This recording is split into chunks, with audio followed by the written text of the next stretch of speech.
Well, well. I can't believe it, guys, but here it is. We are finally here. And literally, I was just 5 seconds ago, I pressed record, and somebody is drilling outside. So, I really don't have to, close the, I'm going to have to close the window, because right now the smell in this room is not quite great at the moment, but I guess I'm going to have to do it. Now, first of all, I have to preface, if it sounds like I'm stalling a little bit, it's because, well, there is, I said at the end of part 84 that, well, we're going to have to, I want to do things a little bit differently for part 85. You see, what I'm going to do is that we are going to go through, segments of part 85, and we'll splice them all together anyway, but we kind of need to take everything in one step at a time, because, well, if you got to this point, ladies and gentlemen, well, it does mean, well, this is it. This is it. This is the end of Christory. This is the end of the dimensions merging together. This is the end of Sonic 2 as a franchise. This is the end of the boyfriend-free girl search. This is the end of basically trying to find any sense of normalcy left in this world.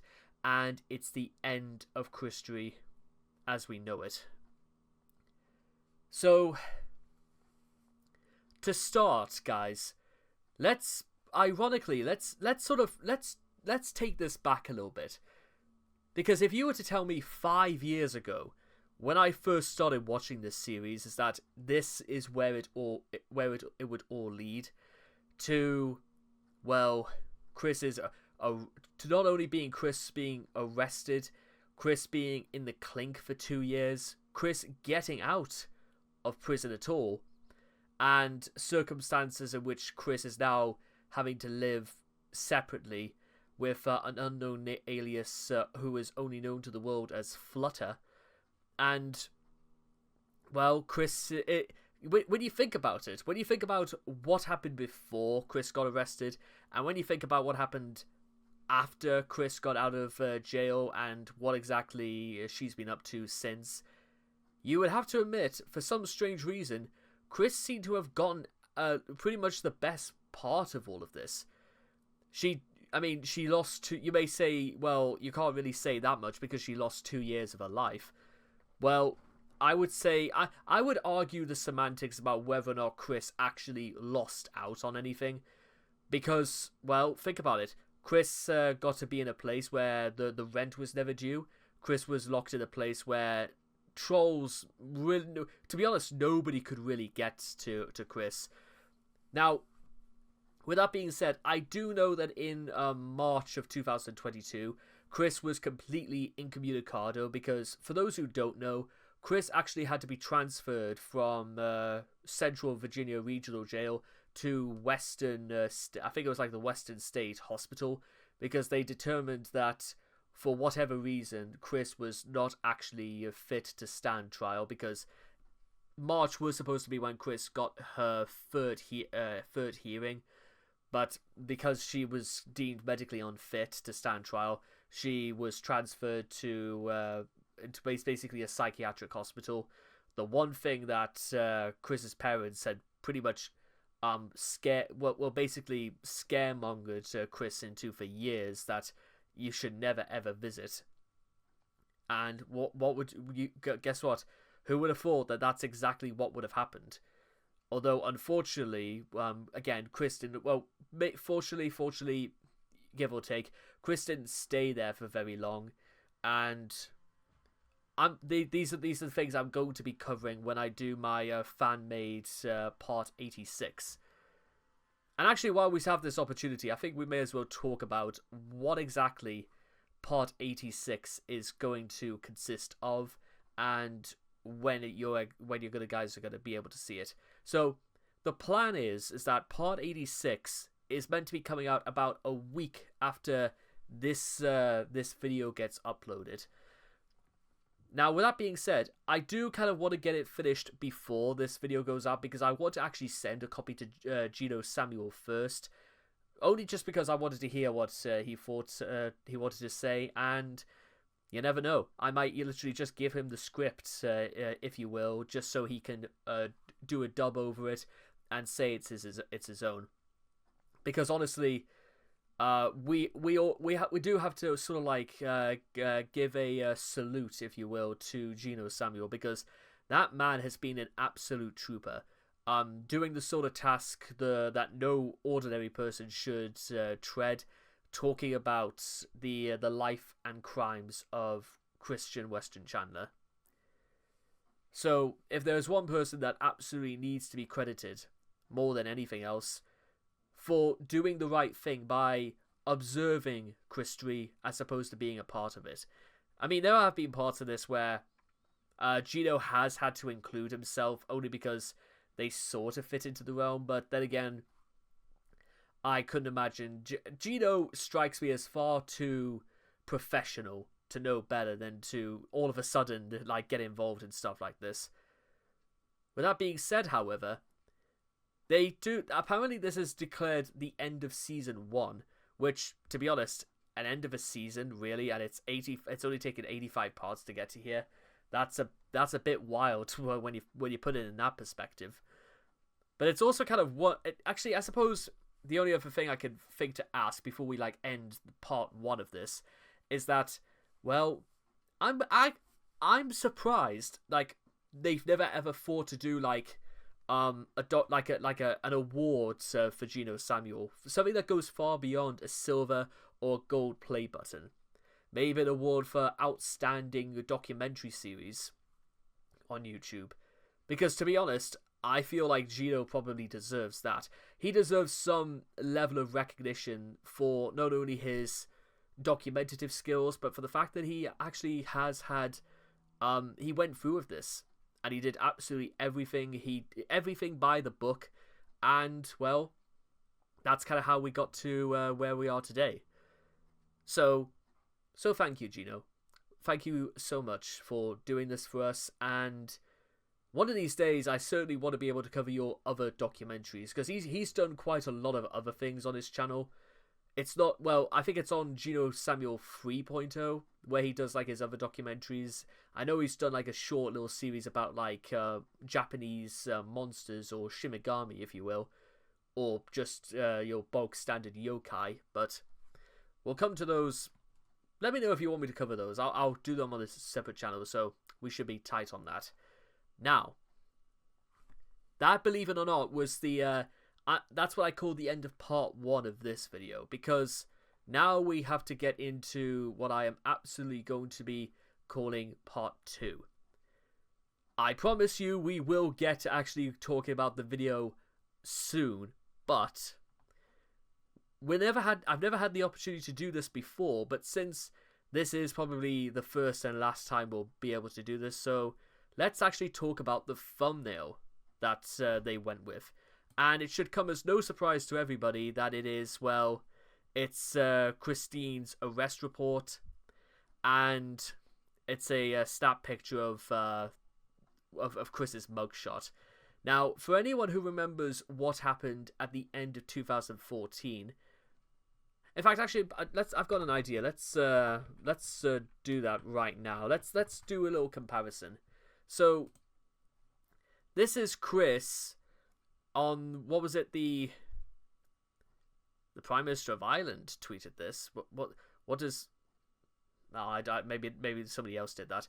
Anyway, you can see Chris looking disheveled. Maybe she had like actually straightened her hair that day, and well,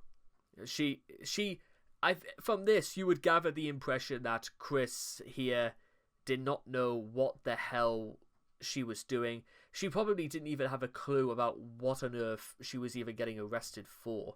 As far as she was concerned, she was absolutely in the right, and she honestly couldn't be bothered with this. Please bear in mind, guys, that Chris abandoned her mother at Fashion Square Mall.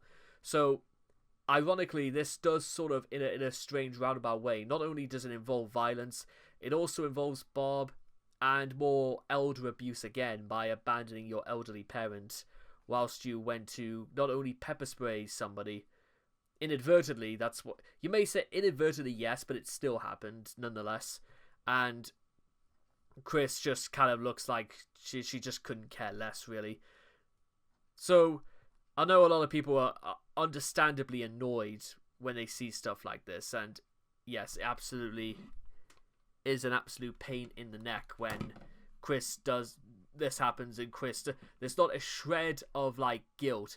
It's more a shred of it's self-pity more than anything else. And well, anybody who knows anything about Chris, you would say that sort of fits the bill, because yes, absolutely, Chris, whenever it comes to issues of the law, Chris is always under the impression that she is automatically in the right because of A, B, and C.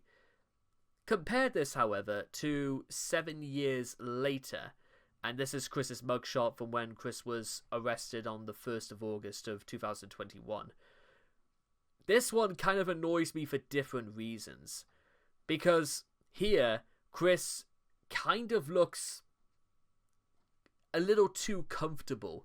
She looks a little bit too, like, it hasn't actually registered with her yet exactly not only what she had done, but what this was all, what was going to happen to her. It hadn't because now listen, because of this, I do have a few other things I want to put in, because throughout this week I want to cover basically every single detail of everything that happened. And one of those things I'll have to do is I have to take a look at the actual footage of Chris actually being arrested at the motel in August. And among many of the things, yes, I have heard apparently Chris admitted that Maggie-chan apparently wanted Chris to fight back or taser the arresting officer. I legitimately couldn't tell you why on earth Chris would ever say something like that. I mean, we know fine well Chris has also gone on record saying that Chris kicked a police car 5 times because, and I quote, she always wanted to get something back at them. So are you really trying to tell me that now again, whether or not Chris has ever been, I would say, legitimately insane, is something that it's a very, very difficult thing to say, because it's a very sensitive topic, because when it comes to issues regarding insanity, probably more than anything else, I would have to say to myself is that, are they absolutely serious? Like, has like an officer ever sat Chris down, or anybody in a position of authority sat Chris down, whether it's a lawyer, a police officer, something like that, or maybe even, I don't know, probably a fireman or something like that. Has any of them ever sat Chris down and said, "Chris, are you absolutely sure you're serious about this? You're absolutely sure there is such a place called Quickville, and you also believe that there's apparently such a thing as a soup hotel, and that sort of thing is comparable to any sort of reality, even in a fantasy one." And if Chris actually turned around and say, "Yes, and I can see them right now," and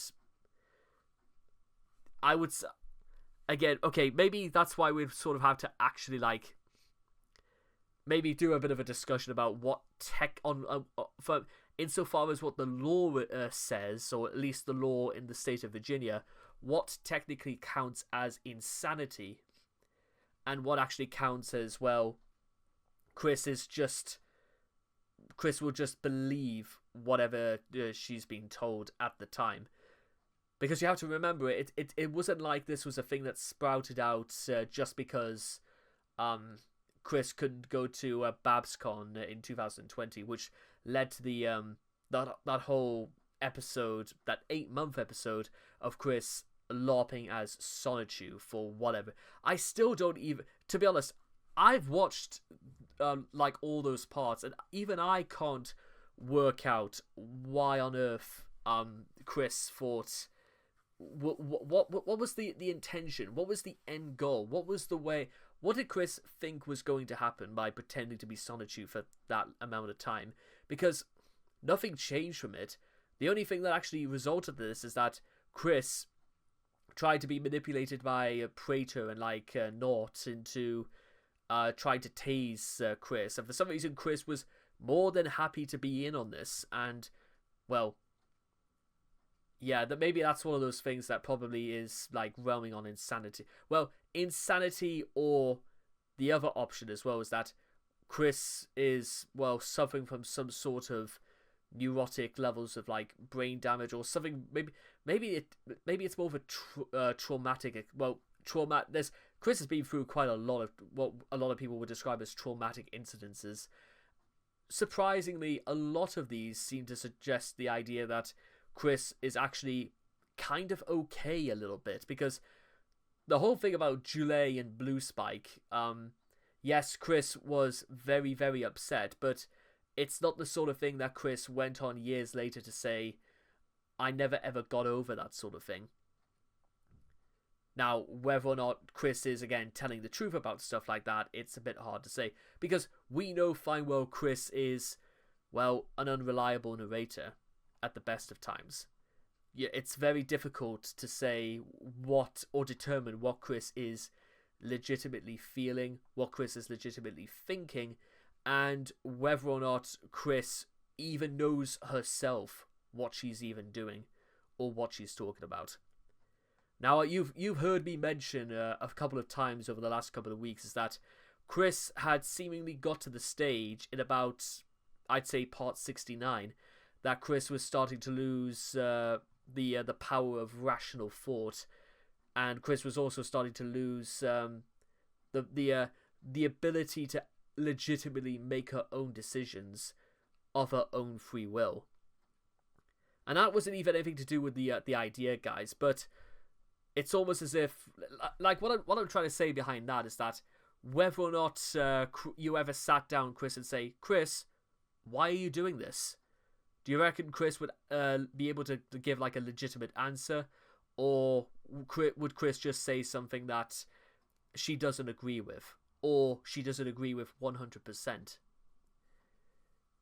There are lots of you see, this is why I honestly wanted to be able to do it in this way, because this is in case studies, because in years to come there will be case studies when it comes to people like, not just like Chris, when it comes to people like Terry Davis or Randy Stair or DSP or King World of T-Shirts or Wings of Redemption, or even like Dr. Disrespect and possibly even Pokimane when you think about it.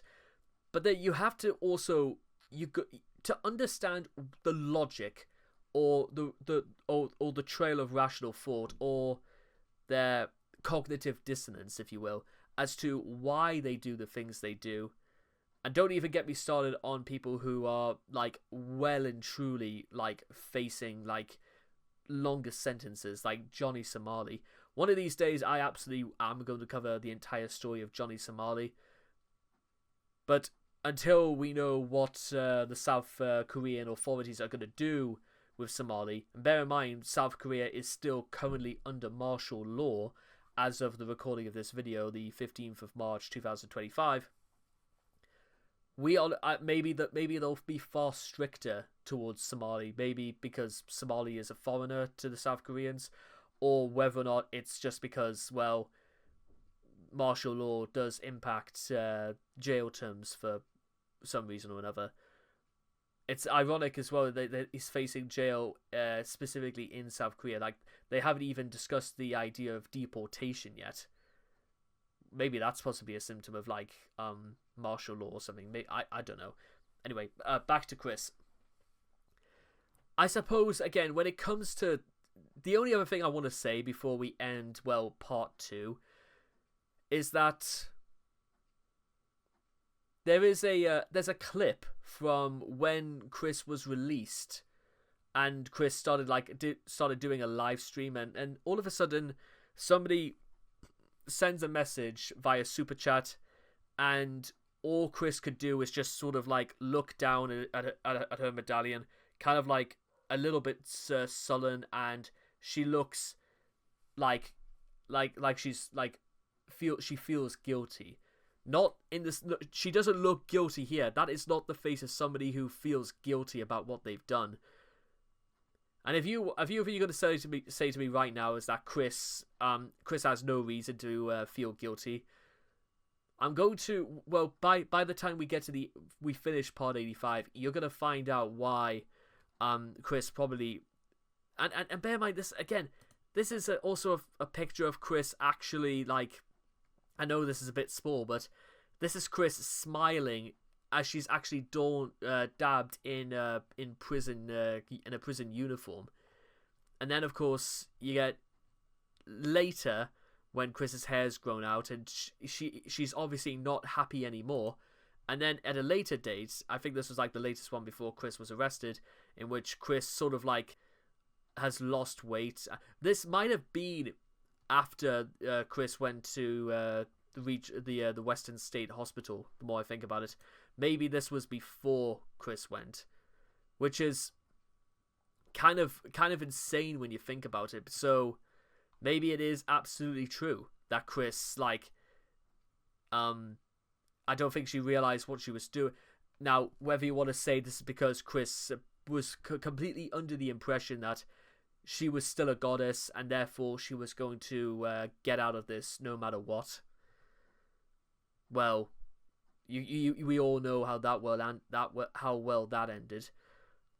And please bear in mind, there's also things to cover after Chris got the emergency protective order and before Chris was actually arrested. Things involving Noel, but then again, this was basically Noel cutting ties with Chris anyway. I'm going to be covering that entire live stream. It's like 30 minutes of like Noel talking about his final communications with Chris.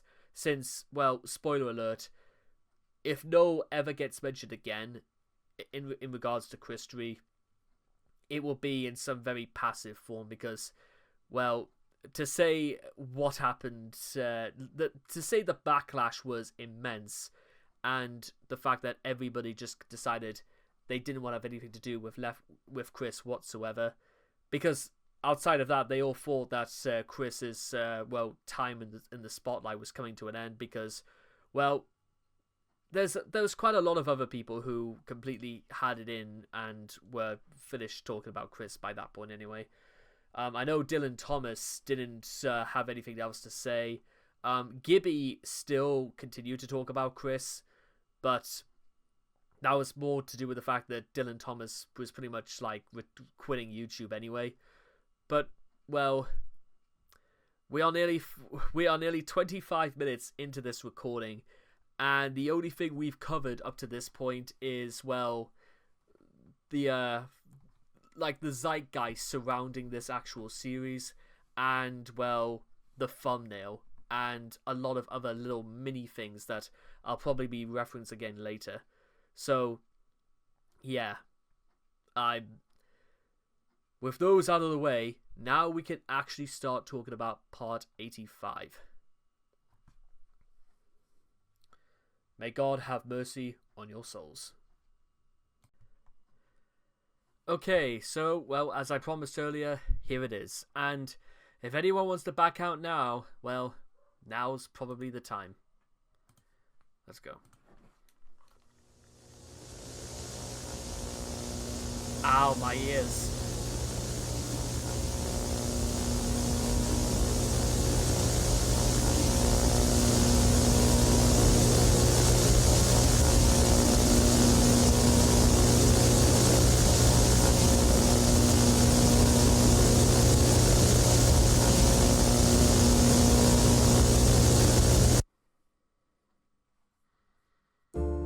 In the first days of the GoFundMe fundraiser that was set up by Null to help get her to the Everfree Northwest My Little Pony convention, Christine continued to fulfill 5 drawing orders per day, in addition to filming requested videos as they came in. This shout out goes out to the kind and generous lifeguard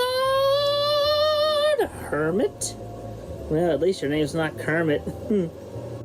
By July 12th, 2021, Christine's fundraiser exceeded $4,000 in donations, far surpassing the original $1,000 goal, and Null updated the GoFundMe page with the numbers of completed and pending orders, satisfied with Chris's work ethic. He relayed that she had told him to close the fundraising page when donations reach $5,000. On July 13th, the campaign reached $5,085, 5 times the original goal, and the openings for new donations. I know, again, it's probably the last time you'll be hearing me say this, but who is out there with more money than sense to commission Chris to do this? Chris makes $5,000 for not that much work, and that's kind of insane in retrospect, but let's keep rolling. Donations and commissions were closed. Chris then went to Twitter to express her gratitude to all those who donated, and revealed that she had prepared 20 laminated book jackets meant to be used with the book Warhol Christian, and offered to give and sign them to any owners of the book that approached her at Everfree Northwest. Later that day, she witnessed an illustration from a Twitter user who depicted their warrior character wearing the skin of a Sonichu. Chris responded in horror. Woly fuck on a pike and call it macaroni and murder! You drew someone who skinned a Sonichu? Dude, I'm seriously offended seeing this depiction. That is a lot worse compared to just about anything! Even Beast Boy has it worse in empathy because he has been every animal. 1. Sonichu is fictional. 2. Beast Boy is also fictional. 3. I know the voice actor for Beast Boy, by the way. Apparently he's experiencing the early stages of onset Parkinson's, so pray for him, by the way. But yeah, I honestly don't know how a fictional character could... Whatever, let's keep going. Also on that day, Christine messaged troll Isabella Loretta Janke, who agreed to accompany her at the convention. She clarified that Bella's role would be travel buddy and bodyguard for the event. Chris told Bella of the danger of coming across Jacob Sockness, about whom Joshua Moon, or Null, and Caden were already warned. Chris then, in strictest confidence, revealed to her that she had gotten a sex partner who was older than her. What a surprise! Chris would... Why would you... Here's the thing. How long have these two known each other? A couple of months, and that in Chris's world is all it takes to tell somebody about this. I have had a romantic partner of this half of the century and earned her trust and everything. We are having sex. She is older than I. That is the only detail I will share with you. At around this time, Christine began regularly contacting the Sutras, the young woman on the autism spectrum who had developed an uncontrollable sexual desire for Chris, and they seemingly agreed to meet up at Everfree. Over text messaging, they initially discussed relationships, with Chris critiquing the Sutras over her apparent lack of empathy and consideration had they been in a hypothetical long-distance relationship. She encouraged the Sutras to practice her shortcomings with individuals she talked with, such as picking up on subtle cues. The Sutras admitted that she was also on the autism spectrum, so Chris inspired her to follow her own example of how she learned to handle empathy and understanding better. Possibly after a couple of days of conversation later, Chris recorded a voice message for her, promising that she would not get angry if she saw anything relating to Generation 5 of My Little Pony at the convention. I promise, should I ever see anything G5 related at the convention, I promise I will not get angry in front of you. I will withhold my anger. I don't have to feel comfortable around the fact that it's present within that moment, but I will refrain from getting angry. I promise you that. And I am very strong-willed, I am very strong-minded, and... Well, no, Chris. You're not strong-willed, and you're not strong-minded. You can't even get through that without sighing twice. Actually, on the subject of this, you're not very good at telling the truth either, Chris, because, well, who wants to hazard a prediction that it will take less than 5 minutes for Chris to go back on her word? I have a good sense of... Oh boy, what's the word there? I'm trying to remember the word. Well, I have a good sense of self and self-control, so... Self-control. Oh, you are having a go, Chris. Was it that sense? Did you have that sense of self-control before or after you created that Keep Sonic's Arms Blue original Sega? You know, that Facebook page before you mace somebody. Was that an example of self-control, Chris? I know it's pointless, but Chris, do you understand why it's difficult for people to believe you? I mean, some people mustn't think that much because, again, raising $5,000, really. I could take deep breaths of my own volition. Oh, whoop-de-doo, Chris. You can take deep breaths. By the way, I know if it sounds like we're dragging this on a bit, considering that this might be the last time to do it, maybe we just need to and I promise we will not be pausing every time Chris says something, because, well, we'll get to that. Appreciate that. You do care about me there. Anyway, I'll be heading for bed shortly. I'll take a half of melatonin gummy to make it easier to fall asleep tonight. I know I'm going to be more effective with the witching hours during the night once again. Whether I'm asleep or not. Okay. Anyway, thank you. Just thank you. And I love you. I love you. On another occasion, Christine sent her a morning greeting message. Good morning. Imagine that waking you up first thing in the morning. The first thing you're thinking of, oh God, Chris is trying to eat me. Goodness knows how he looks at. Maybe if he looks at Barbara in the same way.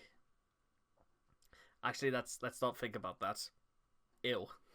Good morning. We told the whole night through. Good morning. Good morning. Do you do wackadoo, wackadoo, wackadoo, wackadoo, doo, doo. Love you.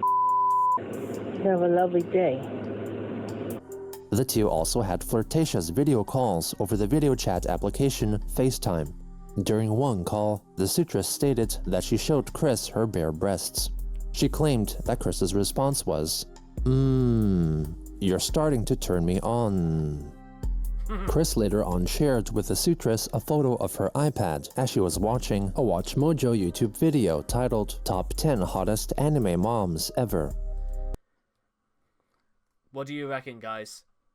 Do you think Chris was trying to send a message, or do you think Chris was just trying to be cocky about the situation? You tell me. Because let's not forget, Chris already told at least 2 or 3 people at this point that, well, Chris had a girlfriend and they were regularly having sex. And, well, we will get to that. Don't get me wrong, guys. Hold your horses. On July 14th, Barbara's debt repayment case with LVNV funding was finalized, leaving her required to pay back $692.82. Also on that day, Christine complained on Twitter that the new set of Crayola brand Super Tip markers that she used for drawing slightly differed in shade compared with her older set, asking Crayola to redo the present set of 100 back to their original colorings. Privately, the WCT and Christine continued to discuss Chris's lady friend. She disclosed more physical features, such as that she was over 50 years old, had gray hair, blue eyes, and was shorter than Chris. WCT further inquired about her age, which led Christine to disclose that her lover was in her 70s. WCT commented that the age of the mystery lover was close to that of Christine's mother. Chris claimed that she and her mother had met, and that Barbie... You know, I'd say almost immediately that would be saying, oh God, Chris really is talking about banging her own mother. And I think at this point, the only reason why Chris is not just straight up coming out with it and saying it to the whole world is because Chris knows fine well that she could get into a lot of trouble with this. But do you think Chris cares? That's a good sticking point with arguments like this. Do you suspect Chris actually cares? Because part of me is going to say, no, I actually don't think Chris does care, to be honest. Approved of her. WCT then shared his conversation with members of the Knights of Quick Discord server. In response, one member expressed their hope that Chris's love partner was not her own mother, since she had a recorded history of more intimate thoughts about Barbara. Also on that day, Chris disclosed to Null that her friend Bella from the Prater group would be accompanying her at Everfree Northwest, calling her a very intelligent and kind individual, sharing with Null her Instagram account for his reference. He questioned her supposed profile description of herself being a 45-year-old man, which Christine dismissed as a simple joke, revealing that they had played chess with each other online before, but dismisses a joke. Well, what's the joke, Chris? Where's the joke come from? Had yet to meet in person. Null deduced from his glancing at her profile that Bella was a troll. On July 15th, Christine announced on Twitter that one of their family dogs, Snoopy, had passed away in his sleep. She wrote a tweet thread as tribute and obituary, letting her followers know that she had asked the help of neighbors to dig a hole in the backyard where they buried him. Chris recalled the first years of their life together, commenting that Snoopy and their other dog, Clover, both liked to play on the mountain of clothes that the Chandlers used to have, before Snoopy fell and injured his leg, which affected him for the rest of his life. Upon preparing for the burial, Christine had allegedly witnessed that Snoopy had merged with his supposed anthropological self-counterpart in Dimension C-197 and became a quote-unquote tall dog guy, taller than Patty or Christine herself. She wrote that she was taking a day off from drawing as she was emotionally comforting Barbie and Clover, allowing for some time to recover. Rest in peace, Snoopy. At least you're no longer, at least you're free from 14 Branch Lane Court. That poor dog, that poor beagle. I mean, again, dogs do not get grey around the jawline unless they are exponentially stressed. And it's been recorded. In fact, I've made it pretty open that, well, Snoopy and Clover would howl as though they were literally screaming for help whenever anybody came to 14 Branch Lane. Then, of course, you have to consider, well, I'm not going to prepare to say that, well, because of Snoopy's accident, did Chris never thought about taking Snoopy to the vet to do something about Snoopy's leg? Maybe they did, but as far as I'm concerned, there wasn't any records saying that they did. Bear in mind, Chris and Bob both got fined for not acquiring proper licensing checks for vaccinations for the dogs, for things, you know, like for like ticks and stuff like that. So what's up with that? You know what I mean? That's the sort of thing you should be responsible for, Chris. And also, well, it's kind of sad as well. It's kind of sick actually when you hear the way Chris says she was going to spend the rest of the day off comforting Bob. Well, considering what we know, we could only assume what comforting probably meant. Now, with that being said, however, because I can't sit in court and say aloud for all the world to see that I saw those two getting it on, which is always a complicated thing when it comes to it, because I can't stand in court and be subpoenaed as a witness because I did not see anything taking place. Though you may argue, well, we'll come a little bit more to that later, but do you think, well, let's come to that later. On July 17th, Christine wrote a long Twitter thread recounting the history of Punchy Sonichu and Angelica Rosechu, eventually disclosing that the two, upon reading suggestions and theories from online fans, had sex utilizing condoms, but their lifestyles did not complement each other, and so they broke up. Also on that day, Chris confided further in Bella and chose to divulge more information about her lady friend, such as that Chris had always felt a deeper vibration and attraction towards her, and that she was in her 70s. In addition, since the partner was well past menopause, Chris explained that there was no risk of getting her pregnant. She told Bella that her having sex with someone was also apparently a defense mechanism against sockness, and if confronted by him at the brony defense mechanism, Chris, what are you talking about? Because I don't quite get it. Convention, she would quote-unquote truth bomb him with the details of her having sex and with whom, in a seeming effort to bring down Jacob's powers, who had expressed his want to sexually possess a sexually inexperienced Christine. Chris also bestowed Bella with the honor of being the only person outside of Barbara who would find out the identity of her lover when the right time came for the information to be revealed. On July 18th, in response to a Twitter user tweeting Chris's signature catchphrase, zapping to the extreme with the hashtag #YourSignatureSexMove, Chris wrote that she was still working on a signature sex move, but did enjoy giving a massage as foreplay. On the 19th, Chris invited Bella to join WCT's The Knights of Quick Discord server, briefly recapping for Bella the drama of the Watchmen and vouching for the character of WCT and his friends. Christine then also invited the Sutras to the server and confirmed with the WCT that the Sutras and Bella would be accompanying her at the convention, with Bella acting as her protector. Over in the Knights of Quick, Bella chatted with others, defending her very brief partnership with Praetor, and claimed that for her own safety she made sure she was 100% anonymous, and claimed to have so-called wired logs and audits in case anyone tried to access or reference her account, which was also capable of so-called reverse address engineering. In return for her invitation, Bella then invited Christine, the WCT, and the Sutras to her chess group number 15 Discord server, a new server she had created under the guise of providing an opportunity for Bella's friends to play chess online with each other and casually chat. The server also included members of the Texas Tech University Chess Club Discord server, which existed with the impression of it being the official server of the university's chess club. In practice, it was often used by Bella and her friends to criticize, spread rumors about, bully, and harass other students at Texas Tech.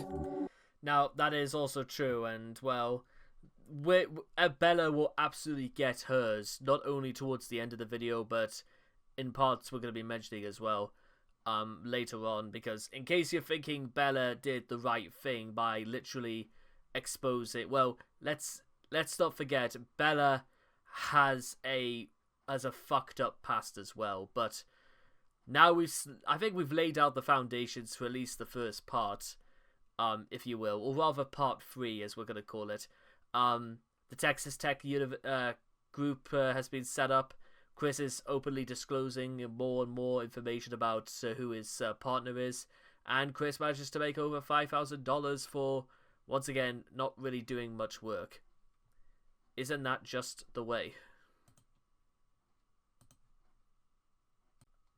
Alright, now we go back to, well, Bella not exactly being the belle at the ball, so here we go.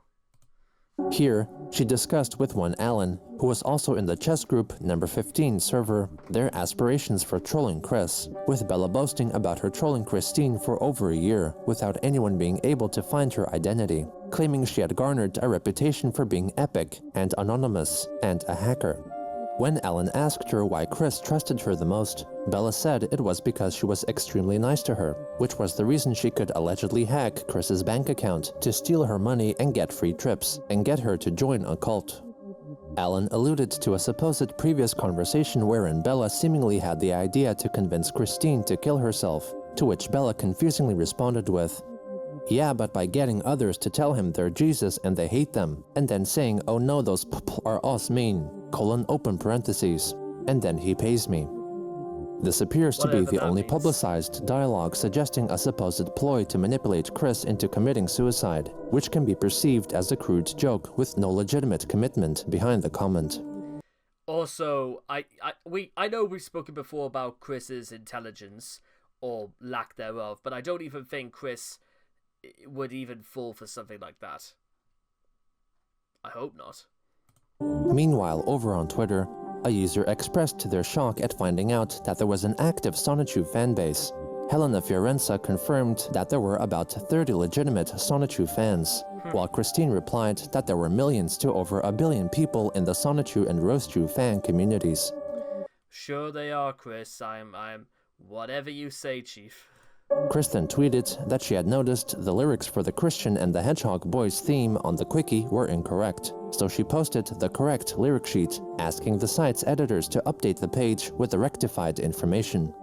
On July 22nd, a Reddit user won a match in the game Tetris 99, and Also, bear in mind, guys, July 22nd, so we've got about, what, less than 10 days before the med hits the fan hard, with a revolting stink in its wake.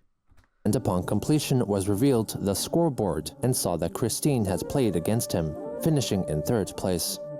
Christine later on shared her rendition of artist Leonardo da Vinci's famed mural painting, The Last Supper, depicting Jesus Christ and the 12 apostles. Null said that she challenged herself and spent the whole day recreating the painting when she was only requested to draw one character. Later on, Maple, the creator of the game Quick Adult Chronicles, which had been in development since 2014, updated their Twitter following to showcase how Bob would tend to his garden depending on the in-game time of the day, with Christian able to fight wild animals in the yard. Christine was alerted to the tweet for a response and wrote that it could be more accurate as it felt rather lacking. It's far fucking better than anything you've ever come up, Chris, so don't be so rude. Bad, Chris. Meanwhile, Bella revealed to the chess club that a veritable love triangle had formed, with the Sutras uncontrollably attracted to Christine, while Christine was more interested in Bella, whereas Bella herself fancied the Sutras. Bella shared photos of the Sutras with the chess club and commented that she was cute. Bella then explained that Christine had paid her $500 to buy herself a new camera so she could photograph Chris around the convention, functioning as a photographer in addition to a bodyguard. During these days, Bella and the Sutras conversed privately with each other and grew closer. As Christine invited Bella to dance with her in the convention's Grand Galloping Gala, Bella convinced Chris to also invite the Sutras to the dance, because Bella only wanted to dance with the Sutras, and privately claimed she wanted to save her from Chris. On July 25th, Christine told Bella that she had discussed with the Sutras the prospect of having sex during their stay at the convention, and explained to the Sutras that it would only be a one-time thing in an effort to boost the Sutras' confidence and emotional and mental development. Chris reassured Bella that her intercourse with the Sutras would not get in the way of their relationship, and that Bella was still set to be the only person to find out about Christine's mystery lover. On July 26th, Chris expressed her desire July 26th, so we've got 6 days to go. Oh dear Lord, I'm slightly scared. to tell Bella the identity of her partner, but resisted, as she wanted to tell her in person. When Bella asked if her partner was a friend of Barbara, Chris answered fairly affirmatively. She then introduced Bella to the messaging app Signal, which is what she used to chat with Null, as it featured advanced encryption functions. Also on that day, Christine drew President Donald Trump being criticized by Sonichu and herself for a paid commission. On July 27th, as Chris was shopping at Walmart, she visited the toy section and witnessed some toys that were not to her liking. She recounted to the Knights of Quick. Looking into the toy aisle where the My Little Pony toys were normally, I saw the sign that I was not looking forward to find. A handful of figures of the Magicless unicorn from G5. Needless to say, I was triggered, but I had known what I was to do in this event. I literally snapped my fingers, and these particular figures literally phased out of existence from the store. With that in mind, I opted to check Target as well. I found 4 figures of the orange G5 pony, and I repeated the process with that bunch of figures. After seemingly phasing a selection. Yeah, so apparently Chris is now Thanos as well.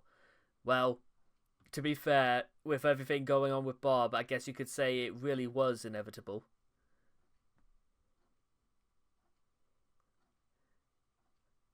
I haven't even watched Infinity War or Endgames, but I'm glad I've referenced that.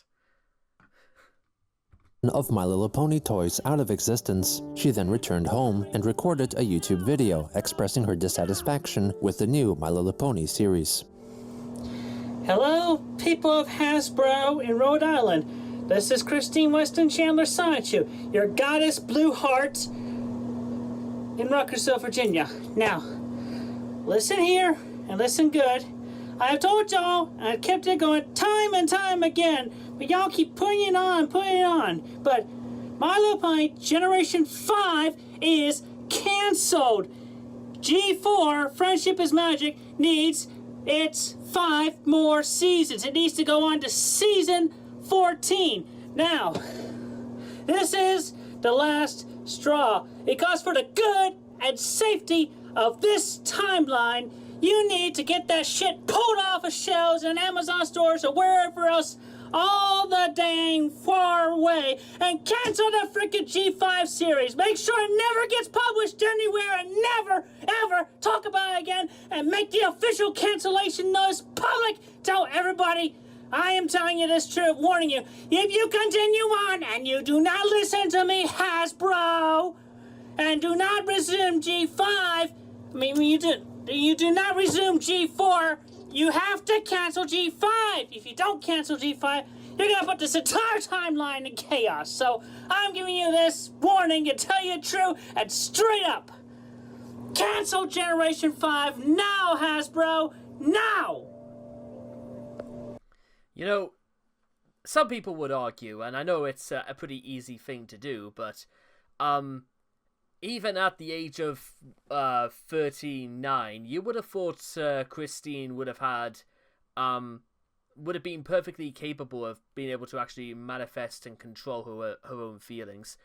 Bear in mind, we discussed earlier about Christine seemingly being able to state that she was good in being, supportive in self-will and self-control, and that she can breathe heavily. And that is a thing she said, by the way. But as it turns out, no, it's probably for the best that we're like pretty much at the end of this, because, well, if I legitimately had to like go over time and time again about how Chris constantly lets herself down and lets us down, well, mostly herself down, then again, it starts to become a little bit grating after a while, when you know fine well the only reason why Chris even bothers to go down this road is because she does legitimately think that she actually has the power to convince Hasbro by basically shouting at them.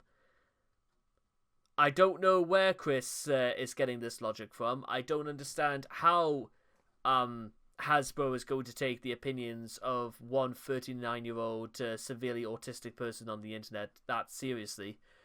And let's not forget, guys, you put the entire timeline in chaos, so I wonder if we're being led to believe Chris thinks that you could just blame this on Hasbro or blame this on the trolls, everything except blame Christine.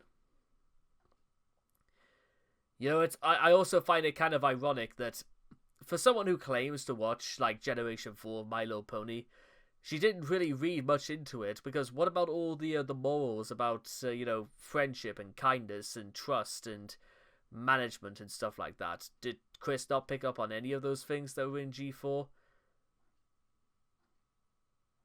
Just saying. The WCT afterwards reached out to Chris, privately over Discord, concerned over her anger, and asked her not to hurt herself. Christine reassured him that she would not hurt herself, and that her rage was not at the design of the characters, but rather the very existence of the Generation 5 series. WCT then asked her about the impact and depressions in the wall of her room that was seen in the video. She admitted that she did indeed punch the wall several times in the past, as a means of practicing breaking through the physical barrier of the Iron Curtain veil that separated the sister dimensions. I'm also surprised nobody had the idea of telling Chris, if you punch the chimney breast in your house several times, and if the house literally collapses around you, then it means that in its place will open up a sinkhole portal, a wormhole, if you will, which will take you straight into C-197. I mean, try and tell me why Chris would not believe that, of all things. It makes about as much sense as anything else. Also, do you really think Chris honestly would punch those walls out? Because do you think... Because I don't exactly trust Chris to be, active enough to even bother taking off her stupid rings and then taking all that stupid shit off her arms and stuff like that so she doesn't break anything. And then maybe she did it with a baseball bat or something like that. But what do I know? You wonder honestly what Barb must have been going through, or what any of the cats were going through. Speaking of the cats, when was the last time I know we saw Sylvia last time, and Sylvia had sort of succumbed to everything else that happened in 14 Branch Lane Court, and that is Sylvia became extremely overweight. Also on July 27th, Chris drew a new picture depicting the multicolor auras of a collection of characters who were invisible besides their individual auras. Some of their identities could be further narrowed down by their speech bubbles and the relevant astrological signs contained within their auras. In the foreground and most prominent was Chris-chan Sonachu, accurately labeled as a Pisces, confessing to Magi-chan, a Scorpio, that he resonated the most beautiful out of everyone else. In the bottom right corner, Chris depicted two long-haired figures, with the one on the bottom possessing breasts, locked in an embrace. The higher figure asked their lover if their soul bond and play satisfied them, with the lower one replying, "Yes, it does. Thank you." The person at the bottom was labeled a Libra, the correct star sign for Barbara. However, if the figure on top meant to depict Christine, for whatever reason, she was labeled as a Gemini. Also on that day, a Reddit user and his friend visited the Chandler residence, and Christine greeted them to take selfies, wearing a purple negligee through which her nipples could be seen. Later on July 27th, at around 7:15 p.m. Eastern. Okay, right, so now you know we're getting to it, guys. We're getting to the real meat of what is going to be happening next, when now Gino is stating very specific times, because, well, who knows, guys? This is the sort of thing that could be used as in evidence. So here we go. Again, if you are of a nervous disposition and you don't want to hear Chris doing despicable things to his own mother, look away now. You have been warned. Standard Time, Christine messaged Bella over the messaging app Signal that she had just finished showering with her supposed spouse, Magi-chan Sonachu, and would be ready to call her to reveal the identity of her mystery lover at 8 p.m. According to Chris, they would end up beginning their video call at 9:30 p.m. EST. Bella would later claim that the two chatted amicably for 4 hours, covering a wide range of topics. But at one point, according to Bella, Christine told her, "Bella, I want you to look me in the eye when I say this. I am having sexual relations with Barbara."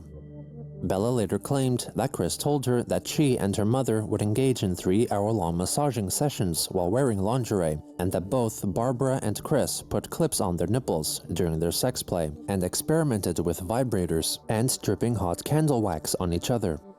However, due to Bella's known propensity for spreading misinformation online, it is difficult to confirm what acts actually took place. Sometime into their conversation, Bella began covertly audio recording their talk with her iPad. It is unknown how much of the call was recorded, and as of March 2024, the longest version of the recording is 21 minutes. So anyway, everything, with the events and everything, and I was feeling like I really need a sensual release. Mm-hmm. That's many individuals this side of the arc were coming up to the plate right there. So everything was coming into good alignment, and it was good. The signs were all there. Even Emmanuel, God just said it was okay, and he got me towards it. Right? God said this is okay? Yeah, then you don't really have anything to worry about if God himself. God said it was okay. I thought Chris didn't even believe in God anymore, so that doesn't even work either. It had nothing to do about whether or not you had God's permission. It's just about you took advantage, Chris. It's as simple as that. Self said this is fine. Yeah, and I gave lots of time for myself. I was like, okay, so I'll take a time for it. So. But how did this happen? How did this come about?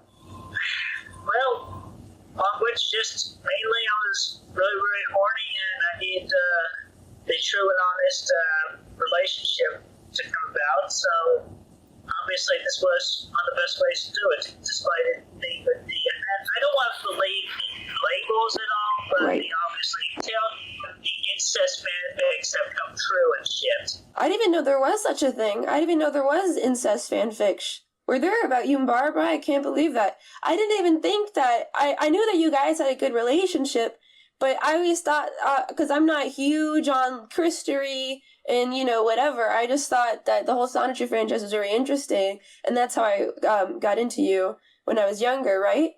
But I didn't have any idea that Barbara and you had that sort of relationship. I never got any of those vibes.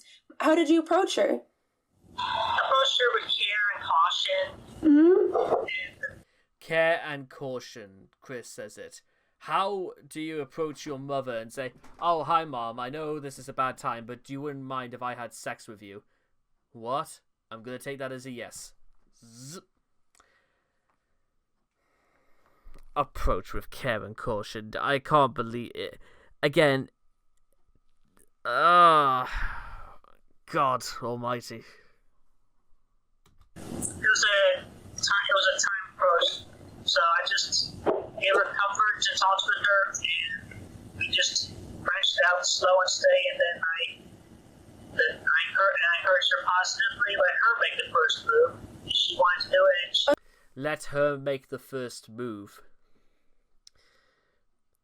Now, can I make a suggestion, guys? I know this will probably go down like a lead balloon, but do you think Chris said that because... And I don't exactly know whether or not Chris knew for certain that is... it is also entirely likely that somebody could literally have taken this to court and say that, there you are, and say that Chris alleged that she made the first move. Because, well... Because, to be honest, I don't think Chris is necessarily below the idea of ratting his own mother out. Or her own mother out. Whatever. Oh, she did? Really? She made the first move? Yeah. Oh, really? Wow, Barbara. How did she do it, if you don't mind me asking? What was the first move? I don't remember exactly. Well, that was her first move, but my approach was... I forgot exactly what terminology and approach I used, but I approached with care and caution. That's good. And I was direct and upfront with her for the most part. That's good. And how did she respond when you approached her? What did she say? I don't remember exactly what she said, but I think she was partially confused at one point, but then she came around, obviously, with more approaching than I was doing with her along the way. Right. So she got into it. How was the first kiss? You kissed her? How did that feel? Having known this woman for your whole life, how did that feel? Oh yeah, it was simple, lip kiss content, but yeah, it was actually good and felt right. When did you start having feelings for Barbara? Well, for a long time, I remember even mentioning some time ago in one of the videos that I even had dreams where I had sex with her, obviously. Really? So. Yeah. Is that, I don't know what it is per se, but is that what Oedipus complex is called? Is when you like your mother? Yeah, that's right. The Oedipus complex. Oh, Oedipus, that's right, yeah. How, if you don't mind me asking, I know it's probably personal, you have to answer, but how is the sex? I'd say it was satisfactory. It took a while. It took a few tries to... It took a few tries, yeah. She is older.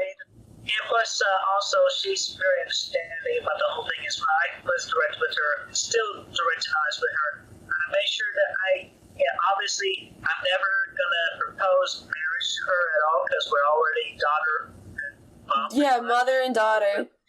I'm glad that you're telling me, because a lot of people would hold this inside and it would tear them apart, But then again, your body now, isn't it only like a projection of your true form? Aren't you you're from another dimension, right? You're a Sonichu. Yeah, well, not really a projection because this body is interdimensional. Yeah, it's interdimensional. How long have you two been going at it? Well, we've been doing it every third night, and the first night being on June 27th. Oh, you have a routine. Yeah, it took us a few nights to figure out what felt right and what didn't feel right, and Does your mother enjoy it? yeah, she's having a good time. Literally. She is? She's having a good time?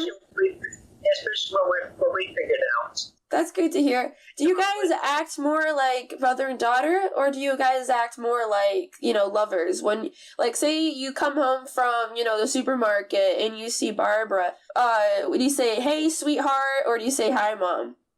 Yeah, I haven't called her in quite some time now. Oh, really? So, yeah, I'm more of a calling her love at this point. Oh, yeah, that's sweet. But you recently started dating, isn't that's true, right? In an open relationship? Yeah, between Barbara and I, it is an open relationship, and I made that very clear with her. Right. Do you guys go on any dates or anything romantic like that? Well, probably not anything extravagant, but we do, as often as possible, eat at the dinner table together. Yeah. Knowing you, Christine, I think that because I understand that she's mature, and she's mature and she's wise. She's wise in her ways. She has experience and she loves you, and you two have a great relationship. But wouldn't you want somebody who's younger, right? And you keep up more with your... I will say this for Bella. She does make a good point. Why doesn't Chris actually go out for someone who's, like, closer to his own age?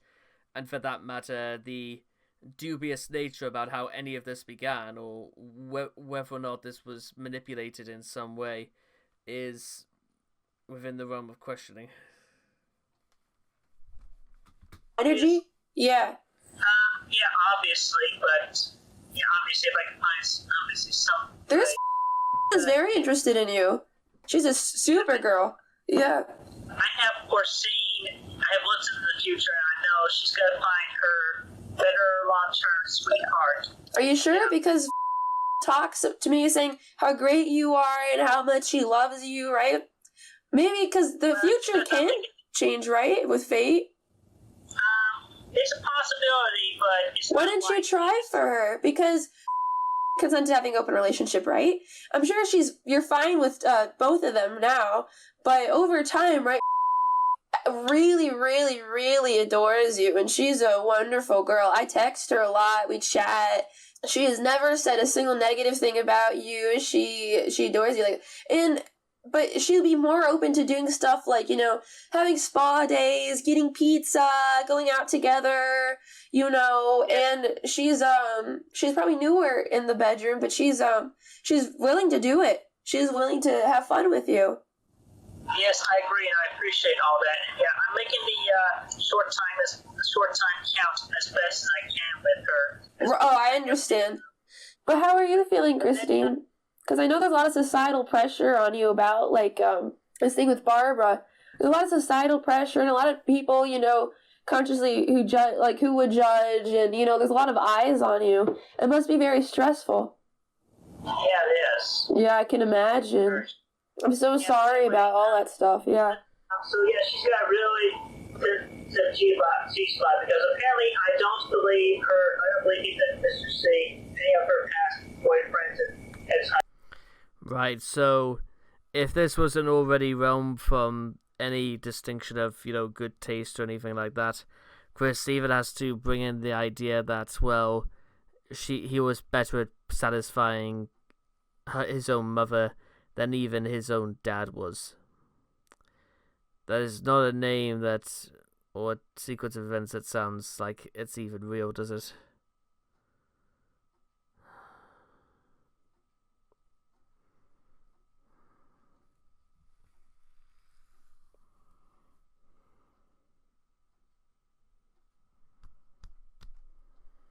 Husbands, they haven't really reached hit her G-spot really Right. in their dicks. Right. Oh, okay, so yours is a bit bigger. They were more focused on themselves, really, as opposed to focusing on her, which that's my focus.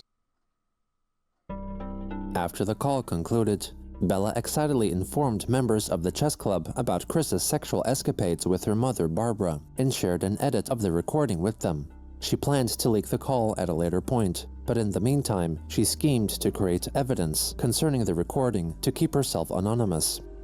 On July 28th, she shared. So, speaking of that, I think I'm literally going to need a shower, so I feel a little bit woozy after all that, and look how much we've got at least like 40 odd minutes to go. I am like, God help me.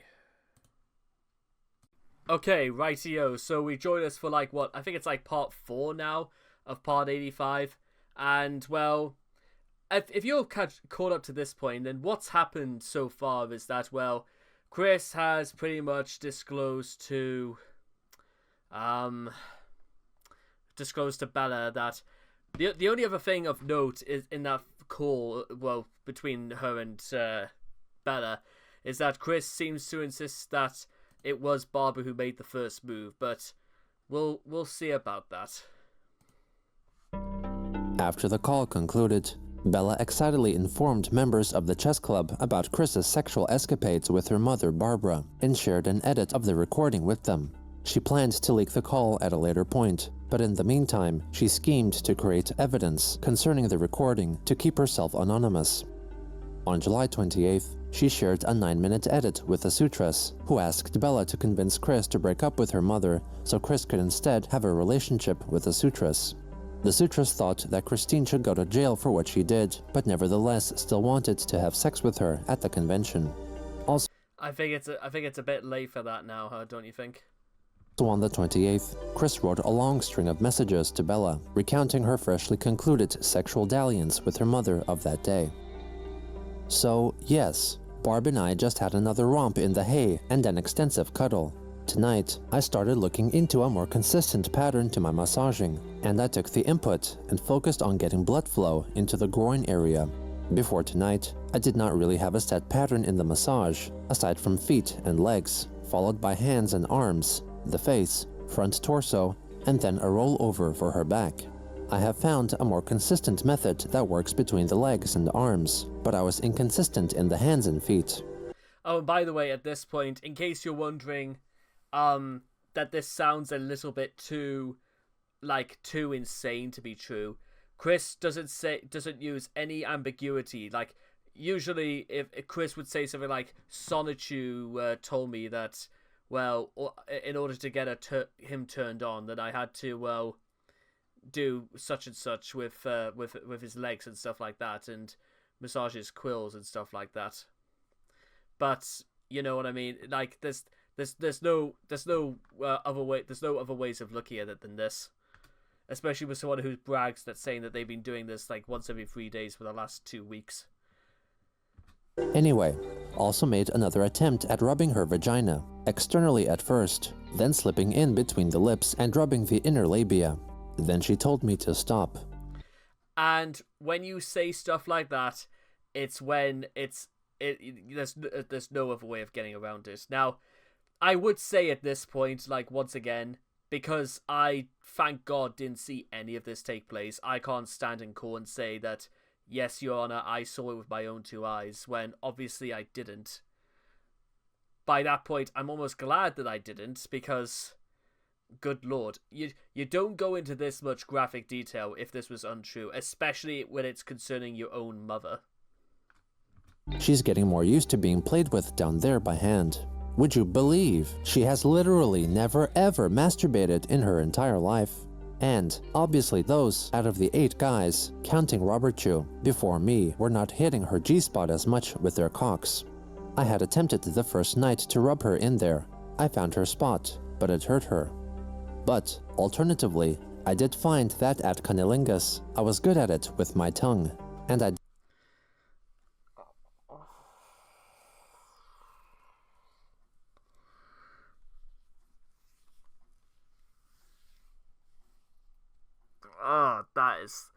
that might be the most disgusting thing I've ever heard in my life. She did cunnilingus on her own mother. I literally want just this nightmare to end. did also stimulate her clit. That does not seem to hurt her as much, but she still has a limit with that spot as well.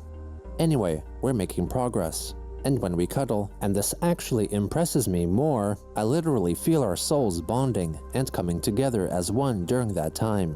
Damn, it feels so good when that happens. And we talk a good while as well before she heads back upstairs. I have been sending her meditation tracks to stimulate her brain and bring back some of her youth, and the results do show most splendidly. I am so proud of her. And from her stories she told me tonight, she even remembered a fun story that involved her daddy from when she was 2 years old. 2 years old. That in itself. I find that very hard to believe. Now, again, some lawyer could say that's completely not true, and that sounds very unlikely, and somebody could say that makes Chris's narrative seem a little bit unlikely, especially when Chris starts referencing things like Robert Chew, but no, I still say it's a rather unanimous verdict. At her age is massively good. She has had memory problems at time beforehand, yes, but she is better stimulated in her mind and soul, and it really shows. Her mental processing speed is even going back up. She feels this and has told me so herself, and I am so happy and content that I am able to help her out like this. And it helps me as well, because of the experience and the education and learning. These were also shared with the sutras by Bella. Yeah. On July 29th, Chris messaged Bella telling her that she and the sutras were discussing what kind of music they could be playing as they were having sex at the convention, with the sutras noting that she liked alternative music. Later on, the sutras shared the news of the incest with members of Christian-focused Discord server Christian Conservation Collective, and then leaked to member Gunloader420 a 4-minute-long edit of the 9-minute edit of the call she had received from Bella, which removed Bella's voice and all personal details pertaining to herself. The sutras then leaked the 9-minute edit to Discord user Lavender Bones. Toward the end of the day, Gunloader420, known as L Dude Rocks on YouTube, uploaded the 4-minute edit onto the site, and within the first hour of July 30th, shared it on the Christian Sonichu subreddit on the site Reddit. At 1:32 a.m. EST, the sutras leaked screenshots of the post-sex texts that Chris had sent to Bella. A furious debate regarding the veracity of the recording and texts erupted on the likes of the Christian subreddit and Kiwi Farms. Many assumed that the audio was a result of taking Chris's recorded conversation snippets out of context and rearranging them to make it appear as if Christine was talking about having sex with Barbara, especially considering that the party she was conversing with had been completely removed from the YouTube upload. However, a few hours after the initial leak, the 9-minute version of the conversation shared by Bella with the sutras, who then shared it with Discord member Lavender Bones, was also uploaded onto YouTube, which contained Bella's side of the conversation, who was at this point still an unknown party to all Christian observers. This initially pissed off Bella, as the sutras shared her voice without permission.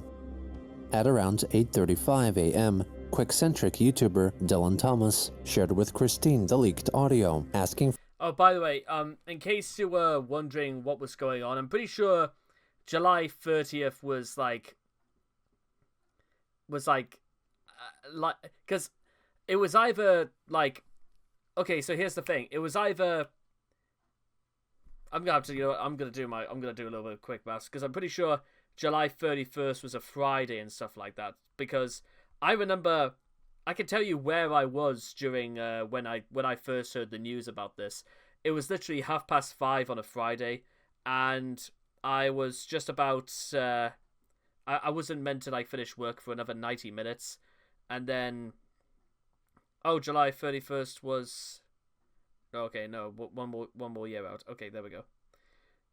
Wow, okay, July 31st was the Saturday, so it must have been the Friday. Okay, well, basically I heard that I was on Friday, July 30th, and I like saw on top of Reddit saying about phone call about Chris having sex with Barb, and the thumbnail was, well, what you probably imagine it was, and I was like, what?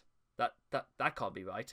Then I listened to the call, thought I was going to be sick, and then I was like, oh god, shit has hit the fan big time. And by the time I got to the comment section, there was at least 6 people I saw down below who had disclosed that they had already made calls to the the Greene County Sheriff's Department. So, yeah, I was like, oh god. Oh god, Chris really fucked up. For an explanation. She verbosely wrote about overcoming drama and bad vibrations, resisting to answer if the allegations were true. Dylan pried for an answer, as he would be called on to speak on the topic in a future video. Chris then admitted that the allegation was true, and asked Dylan to not screen cap or share their conversation. Dylan agreed not to screen cap it. He soon after shared screen caps of their conversation with his audience. I mean, what else did you expect Dylan to do? There was no way that Dylan would ever keep that. For legal reasons, there's no justifiable reason to keep this a secret. Because as far as we're concerned, it's evidence. It's evidence that Chris is absolutely confirming that Chris was having sex with her own mother. There is you can't turn back away from this. This is absolutely the only person I don't think Chris bothered getting in touch with. Got in touch with Chris was probably Smokey MC, but you know, what do I know? Still in the morning, Christine posted her tarot card of the day, titled Turning In, reflecting that there was drama in the air that day, and so encouraged everyone to withdraw from gossips, rumors, and whatever else that may come their way. By this point, news of her supposed incest were causing a stir on Twitter, triggering the terms Chris Chan and Chris Chan did what? To trend on the site, briefly overtaking the trending topics representing the international multi-sport event, the Olympic Games, that were at the time taking place in Tokyo, Japan. Null then asked her directly about the situation. Christine complained that she had told that to Bella in the strictest confidence and had asked her not to share it with anyone else. Null asked if Bella was her elderly girlfriend, with Chris clarifying that it was Instagram user and Prater member 10th Anonymous. Null chided that he had told Chris Bella was a troll the first time he was shown her Instagram account. Over on the QB forums, Null suggested that Christine was in fact lying about having sex with Barbara in an effort to cover up the apparently embarrassing fact that she was having sex with an elderly girlfriend. He then shared this information with the QB forums in a dedicated thread, stating that the only other person who had known about it was a certain Bella, a supposed troll persona. Null then asked Chris directly if the allegation was true. Chris responded, "Yes, it is true. The sex was consensual with Barbara." Meanwhile, in private messages to the Sutras, Bella expressed her excitement and joy because, in her words, they broke the internet. The Sutras, on the other hand, remained reserved and anxious, since her aim was to meet Chris, which now seemed unlikely. She said she was scared, possibly of having her identity found out, with Bella reassuring her that she would protect the Sutras because she was anonymous and that the two were quote-unquote the best trolls in history. They also planned to contact Null in order to convince him of falsified information to keep themselves anonymous. Meanwhile, Maker Clearly not gonna happen because Night V, after a month of no contact, expressed shock at the news, asking Chris if she was actually having sex with her mother. Chris is not believed to have responded. Sometime after 1 p.m. on July 30th, in response to an unquestionably significant flurry of concerned callers, Greene County Police arrived at the Chandler house for a welfare check to confirm the well-being of the residents. The exact details of their examination are unknown, but as a result of their visit, Barbara was taken to a hospital to have her mental and physical condition thoroughly checked, and Chris was served with an Emergency Protective Order, or EPO, meaning that she was not allowed to come within 300 feet of her mother or the house, which was under Barbara's name. The EPO was set to last until August 5th. If the incest was true, Christine would have committed either a misdemeanor or a Class 5 felony in the state of Virginia, depending on the case, which, if convicted, would lead her to serve 1 to 10 years in prison. At the time, it was unknown whether she could also be potentially charged with rape, as Barbara's uncertain mental state could have made her unable to give consent. After Chris vacated the premises, she drove the family van to the house of her Aunt Harriet and Uncle Tom, hoping to find refuge. They were not at home at the time, so she waited in the car. During this moment, the WCT reached out to her, asking to find out more information. Chris regaled him with her tales of turmoil regarding her troubles to find housing for a week, and also her low funds to sustain herself. WCT then asked about the call, and Chris confirmed that it was a video call she had with Bella. She then posited that the recording was leaked by either her roommate or an unnamed 42-year-old male accomplice, a theory posed to Christine by Bella to assuage guilt. WCT then directly asked her if the allegation of her having sex with her mother was true. Christine simply answered, yes.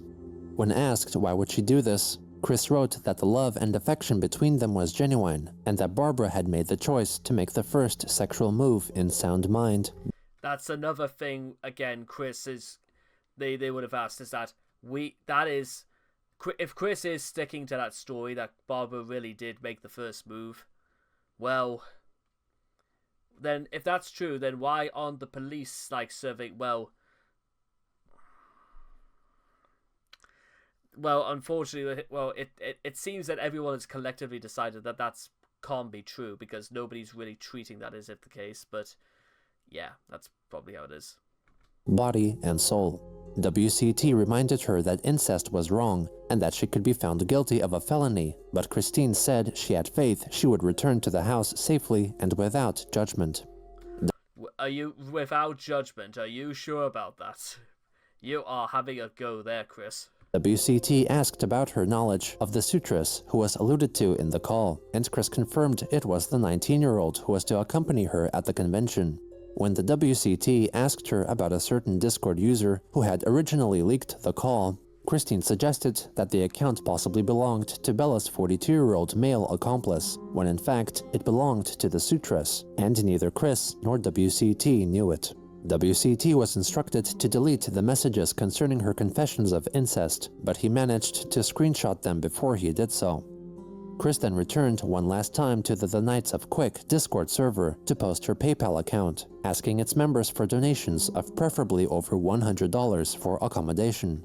Soon after, to another Discord user, the WCT boasted that he would be featured in the Chris Chan, a comprehensive history YouTube series, as one of the final protagonists, seemingly presenting this as fact without prompt or added context.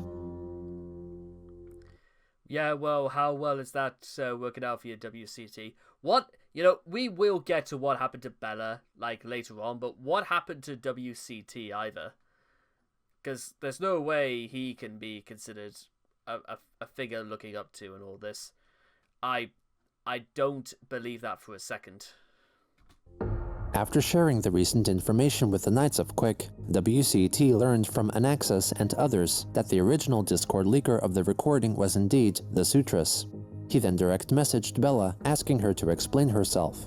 She continually placed the blame on ones Avery Oswald and Tenery Merck, two unrelated figures who, according to her, worked for Chris's internet service provider and had hacked Chris's modem and leaked the call. Bella could not explain their motives for allegedly hacking Chris's modem and insisted that WCT disavow her for committing the crime. The two names she had given belonged to a member of the chess club and a student of Texas Tech University. Congratulations. Well, that just about says it all, doesn't it? And we will get to Bella's, abuse of animals later in this, but Bella is also just trying to drop two people completely innocent into this, which, well, why Bella didn't just just run away from all of this, I couldn't tell you. Neither of whom had any involvement in the affair. After these direct messages, the WCT created the Discord server regarding Chris and invited Bella and select trusted members of the Knights of Quick, who would interrogate her in an attempt to get to the truth. She kept laying the blame on Avery Oswald and Tenery Merck, and when shown a photo of the suitress to confirm if it was the same woman being talked about in the recording, Bella denied it, and claimed that the woman mentioned in the call was a girl under the age of consent. Bella further spread lies by stating Christine would restrict Barbara from eating unless she performed fellatio on Chris, and that Chris would cause her mother to scream in pain from being penetrated simultaneously by 3 vibrators. Bella also began spreading the rumor that the two experimented with bondage play. She then changed her story and tried to convince the others that it was the suitress's voice in the call recording and not her own, going against what Chris had revealed to both Null and WCT. Bella then asked the others if anyone knew Gino Samuel, for she wished to be excluded from the Christian, a comprehensive history documentary series. WCT replied that he knew the YouTuber and would inform him of the situation. Meanwhile, when asked about Christine, organizers of the Ever Free Northwest convention stated that their policy was to ensure the safety and comfort for all attendees, refraining from referring to Chris directly, as was against their policy. Chris later confirmed to the Knights of Quick that she did indeed get silently blacklisted from the convention and her pass revoked. In addition, when Christine's Aunt Harriet and Uncle Tom learned of her situation, they allegedly told the police that she was not allowed to come to their house. Chris thus took Null's advice and spent that night in the back of her van. Null also privately criticized. Now, I do want to cover a little bit more about this when I come to talking about the live stream that Null had about the last interactions with Chris. But apparently, the discourse surrounding Uncle Tom and Harriet and Auntie Harriet, apparently, because I don't exactly know how EPOs work in the state of Virginia, but either Chris had misunderstood so that she couldn't come within family relatives or within the property, or what is probably more likely is that Tom and Harriet heard somehow what exactly Chris had been arrested for, or rather what the EPO was about, and they didn't want her to be on their property. That's I'm probably going with that because, let's face it, Alan probably wouldn't have anything to do with Chris. Alan is he is an opticianist, and there's also Bob's daughter as well, who I don't think she would have wanted Chris either. Was she called Lisa? I honestly can't remember. It's been a bit of a while since we've done the old Chandler family tree. And certainly Cole Smithy is well out of the question. Criticized Chris further for continuing to chat casually with Bella after confessing a crime to her, which resulted in Chris getting kicked out of her own house, with the looming possibility of criminal charges being pressed. Christine replied that she was spiritually guided and sound of mind. No, you are Noel not. responded, "I really don't think you will ever get it. It's probably too late now anyways." That night, Chris slept for a total of an hour and a half. On July 31st, 38 minutes past midnight, Null received a notification from Chris's email account to which he had access, noting that Christine had seemingly been sent $750 to her bank account from Barbara Chandler's bank account. At around 6 in the morning, Null asked Chris if she had asked her mother to send money, concerned that that was probably in violation of the emergency protective order. Chris denied contacting her. When further prodded, she wrote that Barbara did not send her any money and had instead found some extra funds in minimal abundance. I managed to find blessings in the minimum abundance I needed. So, Chris couldn't even spend 90 minutes without causing more problems, because yes, that it could be, it's outside of violation, it's technically considered theft if Chris did this without Barbara's consent. Null then shared a In fact, it is absolutely without consent, so yes, it is theft. Screenshot of the email Chris's account received, asking her if she had access to Barbara's bank account. Christine wrote that she did have control over her bank account, writing that the $750 was withdrawn to herself for an emergency, and that she would return it once she got another payment from an unmentioned source of $1,000 in her account. Null confirmed for himself that this constituted as stealing from the alleged abused party, which violated the EPO, and then blocked Christine and notified relevant authorities. He declared on QB Farms that he was done helping Chris once and for all. You know what I actually kind of feel almost a bit sad for about all of this is that let's think about this seriously. You remember back in part 39 when Chris burnt her house down, and Noel put together a care package, including a $500 cash check and a really nicely written letter telling Chris to keep her chin up and everything was gonna be okay, just as long as you stay positive and strong, because you could actually still do quite a lot in this world. And the very first thing Chris did was immediately reply saying that there was a problem with the check and that she was angry and to do something about it. Noel still went out and tried to address the issue, and Chris only afterwards then apologized. Honestly, and that's kind of been a little bit of a thing about this, is that Noel tried as hard as he might, was always going to be shut down because Chris couldn't do the right thing and just think before she acted. But there is, of course, a revelation about all this when Chris was asleep, is that apparently Noel got some more messages from Chris about saying that, no, it's okay, it was a misunderstanding. Bella came forward and said that the trolls, that they hacked the modem, and that's how the call got leaked. And actually, to quote the live stream a little bit, and because Noel sat there at 3 a.m, he claimed to be absolutely exhausted from dealing with this, and Noel had just to say is that this guy has learned not a single fucking thing in 15 years. He hasn't learned a goddamn thing. Like, the call is worth, it's worth just doing a video about that live stream because, well, listen, I'm not saying Noel is perfect or anything like that, but considering that, well, he tried. He tried as hard as he might to try and, just to give Chris the slight benefit of the doubt, but obviously this was just going too far. And again, to the way that Noel put it, saying you understand does not work when you immediately disassociate from my good advice and start listening to Bella. It's probably too late now anyways. Anyway, let's keep going. He kind of looks like me somehow, for some reason.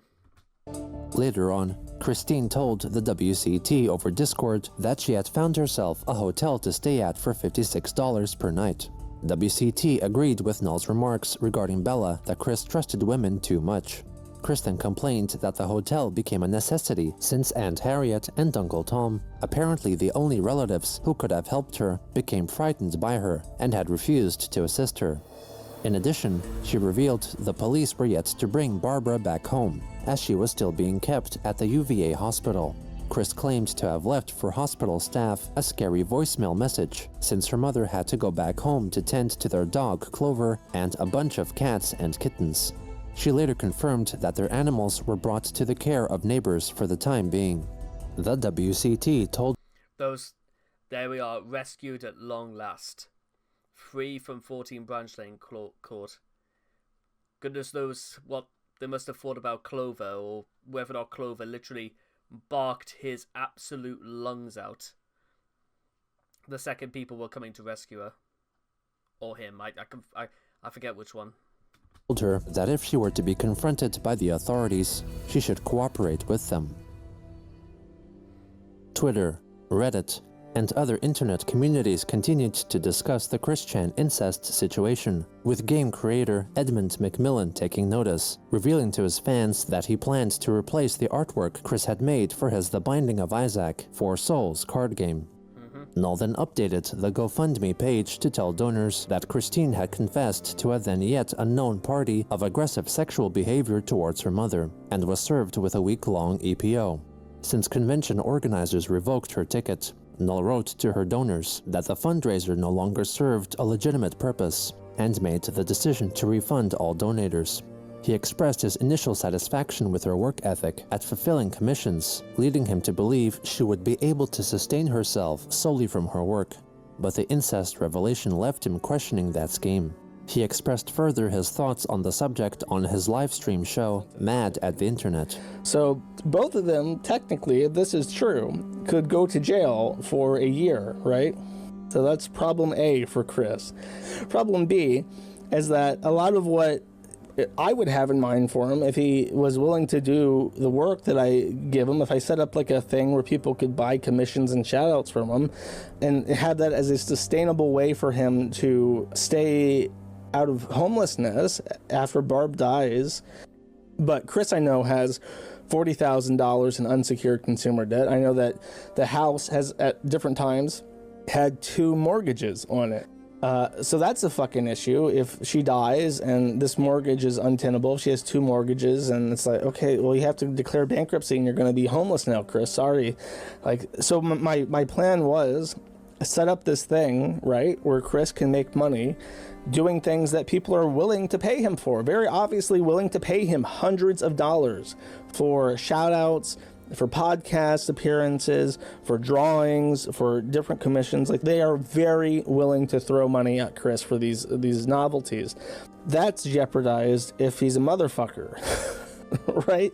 I mean, here's in my head, the way I see this, I just imagine like a mugshot of Chris with like the name Christine Weston Chandler Sonichu as like the inmate name, and then below it says crime, and then it says like incest. And I just imagine that mugshot picture being shared on like social media by normies. Like, no matter what happens, I'm gonna continue to set that up. The only way that I will completely like say, no, Chris, I'm not gonna help you anymore, is if he doesn't do what I asked him to do. In his defense, I've never asked him not to fuck his mother, so he hasn't betrayed my trust in that concept. But I will make it clear to him that he should not fuck his mother, and if he has fucked his mother, he should no longer fuck his mother. I will lay that out on the table crystal fucking clear, and if there's any more mother fornication happening, I will have to distance myself from Chris at this point. I will leave it up to the imagination of you, the audience, the people listening to this on the inevitable Geno Samuel documentary, episode 246, that this will be featured in, if they actually believe that Chris fucked his mother. And yeah, that's all I have to say. Well, I mean, what at this point, like, again, what I don't even know what I'm meant to add to that. Yeah, again, Chris knows better than to know this is a bad idea, but Chris still went ahead and did it anyway for whatever reason. Chris talked about, not being judged with those labelings and stuff like that. Well, how well is that working out for you, Chris? Not well in the slightest. That's how much. Right, okay, now we're back again for like part 5 of this, and again, it's become a bit of a fashion that I have to like break this up into like segments and do this one step at a time. All the while in the Regarding Chris Discord server, Bella continued to spread misinformation to her interviewers by showcasing to them fabricated screenshots of texts Chris had allegedly sent her, which concerned tying Barbara up with rope and penetrating her, which made her neigh like a horse. As other members of the chat expressed their shock and disgust, Bella encouraged the WCT to share the screen caps in the dedicated thread on Kiwi Farms for updates regarding the incest revelation. After WCT did so, numerous forum members doubted the validity of the texts and asked for a source. WCT told Inquisitors that the source was reliable, sharing a few of Bella's Discord messages with her profile censored. Over Discord, Bella told WCT that the Sutras also possessed the screenshots, and to satisfy her request of remaining anonymous, the WCT returned to the forums to write that it was actually the Sutras who was the source of the texts, revealing her first name and sharing a video of her dancing while wearing a red striped shirt and a Sonichu medallion. Bella then joined the thread discussion herself with her 10anon account, falsely telling others that Bella was her pseudonym and that she was actually a man. She also insulted anyone who questioned the leaked texts, emphasizing that Chris was a horrible person. Bella proceeded to gain access to the Kiwi Farms account of chess club member Lewis, who went by the account name Ternary Mercury, and used it to repost and validate the falsified text messages. Forums users largely did not believe the new account and assumed that Ternary Mercury and 10anon were the same person. The thread discussing the incest was then temporarily locked due to the spread of misinformation and arguments. It was reopened after Null banned 10anon. Kiwi Farms image analysts later confirmed the bondage text to have been faked. By the end of that day, many Christian followers, such as Writers for Quick and Helena G. Fiorenza, expressed their shock at the news on Twitter, with some, like Helena, seemingly completely severing their connection to Chris. Casual bystanders also argued whether one should refer to Christine as a male rather than a female, considering the heinous act she had done. Over on Reddit, Jacob Sockness wrote that he would not help Chris, and upon learning of what transpired, was glad that he had cancelled his plans to move to Charlottesville, since he thought he would have been used by Barbara as a sex toy. I was almost going to congratulate Jacob, by the way, for severing ties, but then he comes out with this. Great. Numerous online articles were also published, briefly going over Chris Chan's history and presenting the current situation as Christine raping her elderly mother, who suffered with dementia. As scheduled, at 6 p.m. EST, Gino Samuel 2.1 released Chris Chan, A Comprehensive History, Part 59, on YouTube. A couple of hours later, he launched a livestream in which he announced he would be taking a break from the series until early 2022. So I was going to go on break after part 60, which would be up. Again, we have gone through the looking glass now when Gino Samuel is not only referencing himself but also showing a video of himself in his own documentary series about Chris, which, yeah, what a time to be alive, huh? You know, cinema. Uploaded later this month. That's not going to happen. I felt that I could still keep going and upload 60 and then go on a break, but upon reassessing this situation at the moment, I feel it'd be a bit too advantageous and taking advantage of a very disgusting situation that's currently still being developed by making more Christian content. So I want to wait until this kind of dies down a little bit more, so we have a better idea of what has happened. And then I'll come back in 2022 with part 60. In another YouTube livestream, noted lolcow King Cobra JFS made his thoughts known about the situation.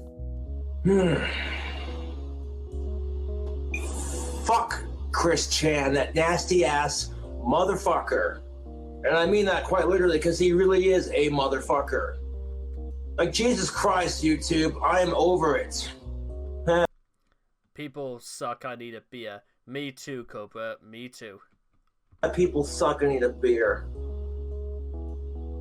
That evening, Reddit user Chris is a Man posted a photo of the Chandler's Dodge Caravan in the parking lot of the Regency Inn in Richmond, Virginia, confirming where Chris was staying that night.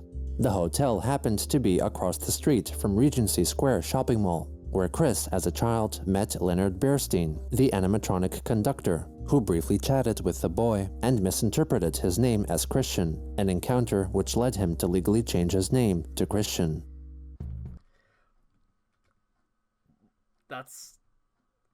We really have come full circle, haven't we? In the early hours of August 1st, news of Christine's location spread throughout interested online circles. At 2:20 a.m., an individual voice recorded himself calling Regency Inn staff about Christine. Thank you for choosing Regency Inn. How may I help you? Hi, I recently arrived in Richmond, and I was wondering if there are any beds. No, we're all booked. Do you guys know that a guy who raped his mother is in there? I'm speaking with the police right now. So you're speaking with the police right now? That is good. I was just on the phone with them. Very good. Well, okay then. Another Reddit user then also traveled to the hotel to take photos of Chris's car and of the hotel. Many more arrived to park by the hotel by the morning in the hopes of witnessing her. One such individual recorded Christine leaving her room on the second floor. Oh my God.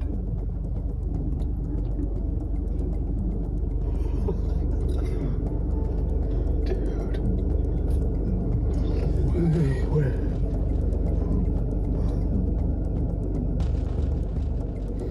He also noted that there were police officers in the area, though they were unsure if the presence was because of her.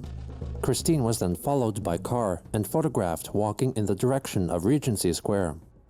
Null then shared on the forums a notification he received from Chris's bank, informing him that her bank balance was down to $1.03, 2 days after stealing $750 from Barbara. Null informed four members that her bank balance had been negative $200 before withdrawing the amount from her mother's account, and that $383.89 had been paid to the Regency Inn, possibly paying for her stay up to August 5th, which then left her to spend nearly all of the remaining $168, presumably on supplies, in Regency Square. Meanwhile, lolcow and convicted felon Ethan Ralph, host of controversial podcast Killstream, accompanied by his partner, was livestreaming himself driving to the hotel, where he hoped to interview Christine and try to convince her to tell him that she had been manipulated by Null to rape her mother, as Ralph had a long-standing hatred of Null and Kiwi Farms because they kept a record of his misdeeds and made fun of him. When they got to I mean, understandable, I suppose, but that doesn't... Maybe one of these days I'll do some videos about Ethan Ralph as well. the hotel, they knocked on every door of the second floor, since Chris was seen leaving from there, but got no answer. Ralph and Co. then went to Regency Square, under the belief that Chris may have been shopping or ambling there, but did not find her there either. Ralph was then informed that police arrived at the hotel, and so made a return in time to livestream police officers arresting her and placing her into a police car. Other observers also video recorded the event. Yeah, they're arresting Chris Chan here at the hotel. Chris Chan, what's up? Kill stream, baby! When you get out, let's do the kill stream! Look me up! Chris, as it turns out, would not do a kill stream with Ethan Ralph. You're beautiful. Look up Ethan Ralph, kill stream. I live here in Richmond, buddy. I like this poor guy here who's just trying to get back to his room. Go to church. You better hurry, Jesse. You're missing out.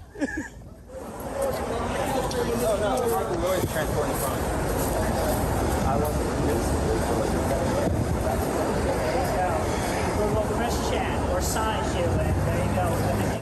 Not going, not flying. Is the car alive? Flying. I am good. Is the car alive? You are. I think so. Yeah, you appear to be compliant. I am beside you, your goddess blue heart, and I continue to stand strong, and I maintain everything with quick will in my side shoes and nose shoes and everybody. Yeah, you're live to about 3,000 people right now, Christian.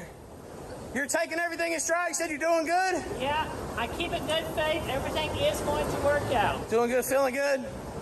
Well, how's the last few days been? I know it's been pretty stressful.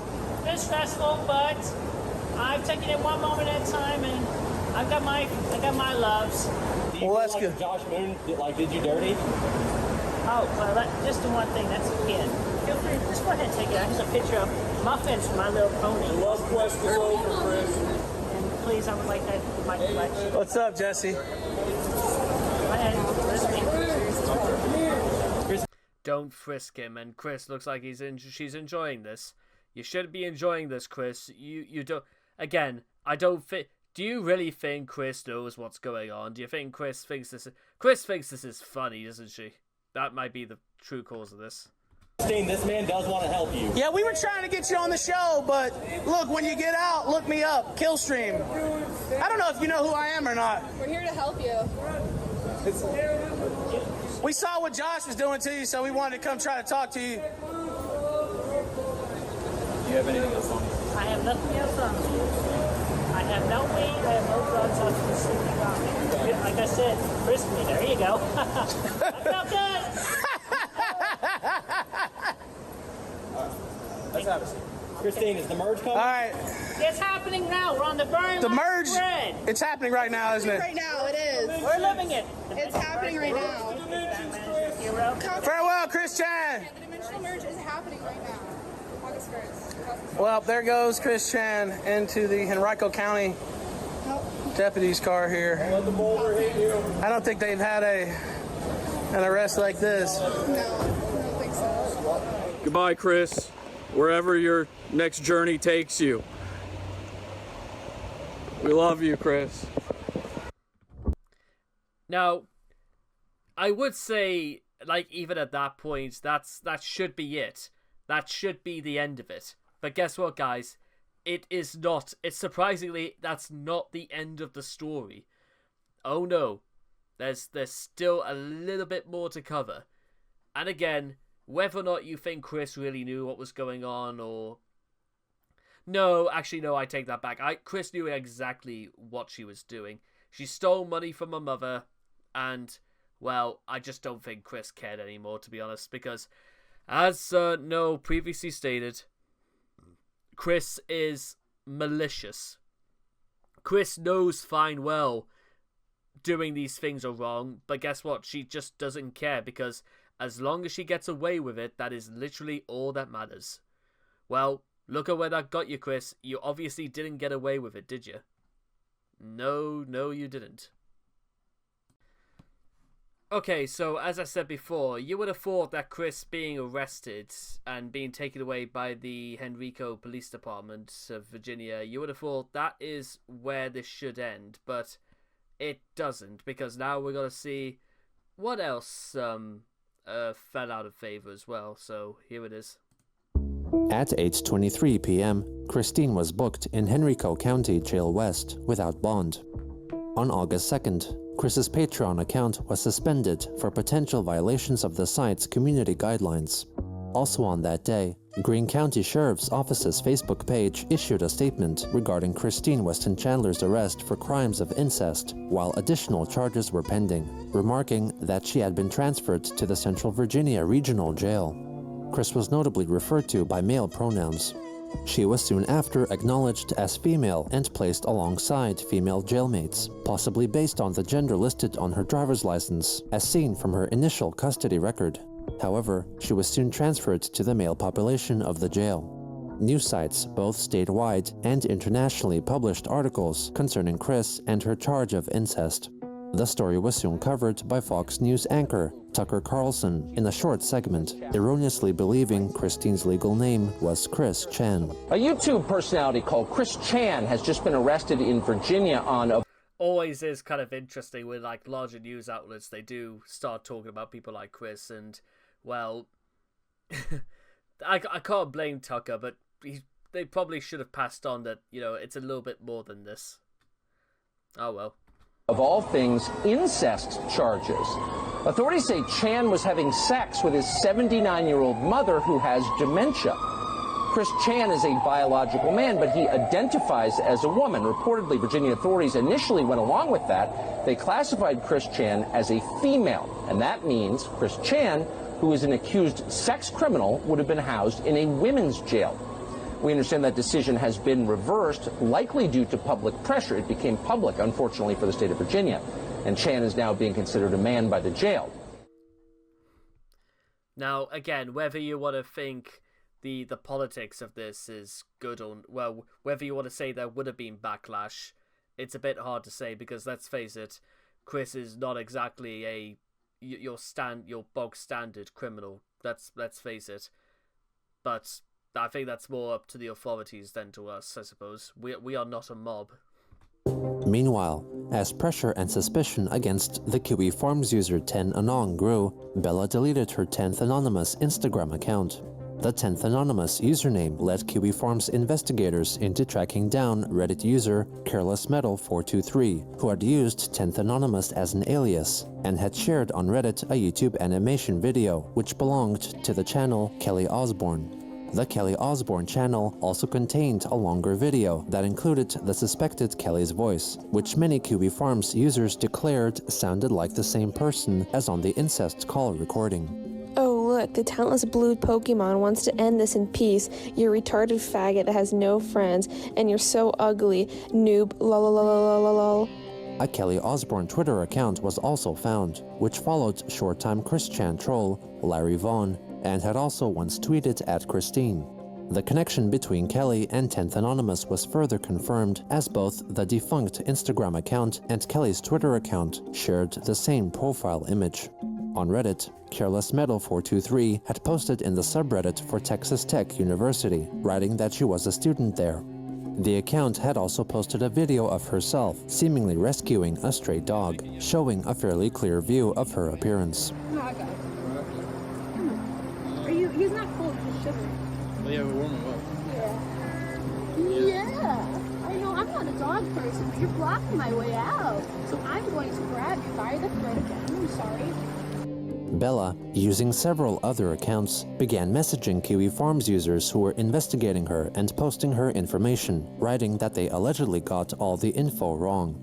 She then wrote that she recorded the incest call while her supposed accomplice, Billy, was the one conversing with Chris. To further obfuscate the truth, Bella posted on 4chan, sharing the sutress's photo, labeling her as Chris Chan's girlfriend, real name Kelly Osborne. She added that 10th anonymous, alias Bella, was one Billy Sawyer from the state of Michigan. On August 2nd, the supposed Bella emailed Gino Samuel regarding her eventual appearance in the documentary series. Gino replied that he could not reply as he was currently on sabbatical from the documentary until February 2022, instead suggesting that she contact Quickcentric YouTuber Gibby for a more fruitful discussion. A day later, Gibby uploaded a YouTube video regarding the incest leaking based on conversations held with Bella herself, who also provided for him exclusive screenshots for the upload. One such chat screen cap was between herself and the sutress, which Gibby shared without censoring the sutress's phone number. He also stated Bella's deceptive claims that the sutress was the Kelly Osborne alias currently being sought after by Kiwi Farms. Gibby soon after deleted the video and re-uploaded a new version with added information gathered from Kiwi Farms, while still failing to censor the sutress's contact details. This too was soon deleted, which he promised to modify and re-upload again, but by this point, new information had come to light, and this particular video was left offline. Over private messaging on Kiwi Farms, Gibby wrote that he was distrusting of Bella and her claims, and felt she might have been trying to frame someone else. The sutress reportedly then had her internet privileges revoked and possibly taken to psychiatric inpatient care. Regarding Kelly Osborne, Kiwi Farms members found one of her closest friends' personal identity by identifying the dog on his brother's Facebook profile as the same dog that was rescued by the so-called Kelly. The friend's Facebook interests included Chris Chan. The friend was then tied to the Ternary Mercury Kiwi Farms and YouTube accounts, meaning that this was Lewis from the chess club. Based on Kelly Osborne's Twitter profile describing herself as a coder/cryptography major, the Reddit account Nobody's Business 77897 was found, who had posted a photo of herself on the subreddit Roast Me, which called on posters to post photos of themselves so others would insult them. Nobody's Business described herself as a lonely 4chan dweller in college for computer engineering, and her physical appearance matched that of Kelly Osborne rescuing the dog. The Reddit account was soon after apparently suspended. An archive of the account found that she had also posted on the Texas Tech subreddit. She had also posted on the Roast Me subreddit a photo of her friend, who matched the known appearance of Ternary Mercury, or Lewis, who held up a piece of paper declaring himself as Reddit user Turner Merc. Another 2-year-old Roast Me post by Bella was uncovered, in which she held the traditional piece of paper with the subreddit's name. The paper's reverse side revealed the printed text, Gator Brake Pass, dated in 2019. A 2-year-old comment found Bella telling another user that she lived in Fulton, Maryland. The gator was the mascot of Reservoir High School in Fulton, Maryland. Judging from the dates of her posts, Kiwi Farms users deduced that Bella/Kelly Osborne had graduated from the high school in 2019. Looking through the Reservoir High School graduation ceremony video on YouTube, she was eventually found among the long list of graduates, revealing her true name. Isabella Loretta Janke. Oh god, well... From this revelation, 4 members uncovered her past and present home addresses and her parents' phone numbers. In the days that followed, it was learned from evidence brought by and retrieved from her friends and accomplices that she had a past history of allegedly sexually assaulting women, confessed sexual arousal attained from men petting cats and cats themselves, and allegedly abusing and overfeeding her cat. There are conflicting reports that Bella may have neglected and mistreated the dog she had rescued, which led to its death. She also claimed to have caused the deaths of at least 8 hamsters, including at least one instance of allegedly cooking a hamster and eating it together with Lewis. Bella admitted to wanting to rape the aforementioned hamster and seemingly shared a video over Discord of the hamster being boiled alive in a pot. Kiwi Farms investigators also uncovered a local news report from December 2019 about a live hamster that was thrown out together with the trash on the campus grounds of Texas Tech University, suspecting this was Bella's doing.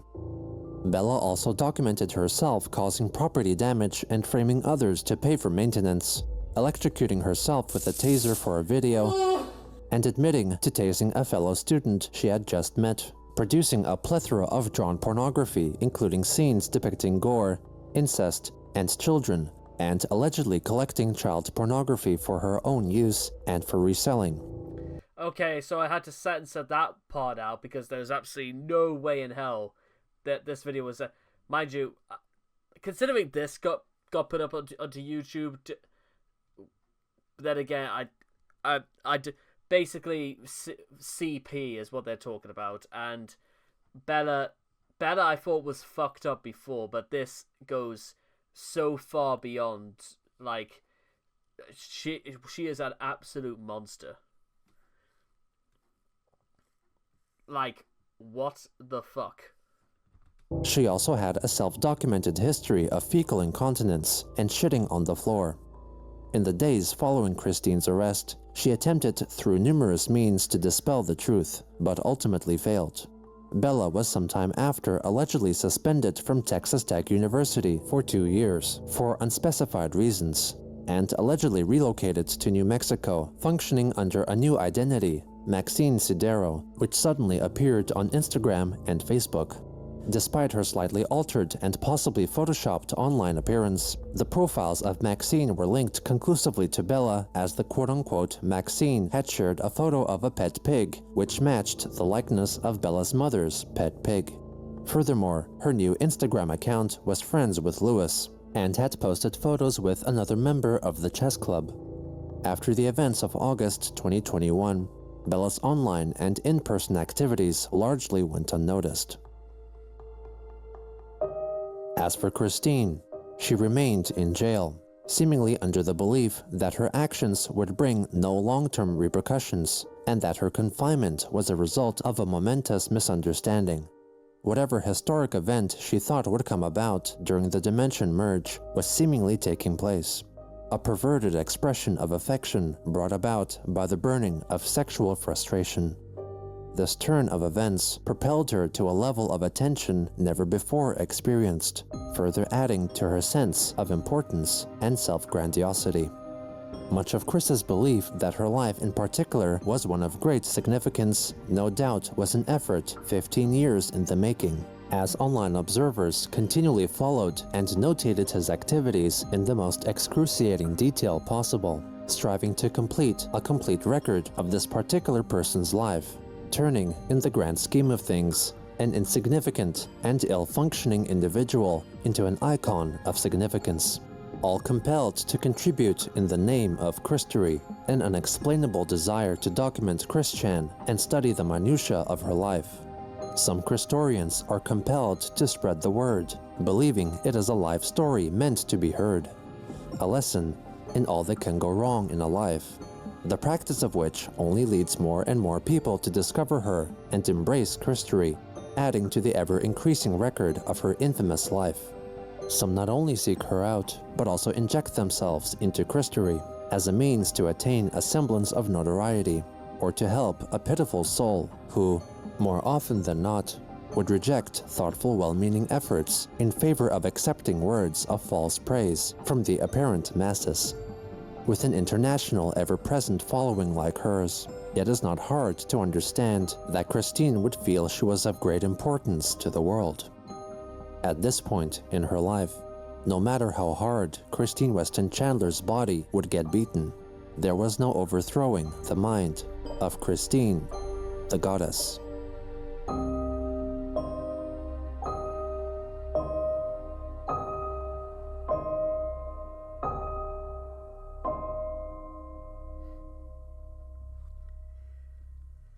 End of season 1, they call it. How exactly you can create maybe a season 2 is still... It's, well, would there ever be a season 2? I severely doubt it.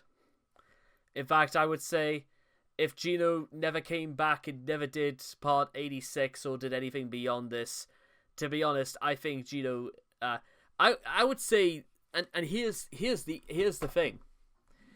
Gino, I would say Gino Samuels, I think what will happen from here is that Gino Samuel will sort of has already moved on to like brighter and greener pastures, and is actually doing a fantastic job doing other documentary style videos.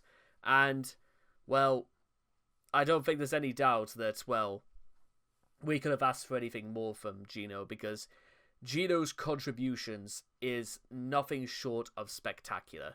He is the true neutral of the entire story when you think about it. He's somebody who doesn't like spin Chris in any way. Gino is just the guy, if you will, of all guys. And I can't believe it, guys, but so bear in mind that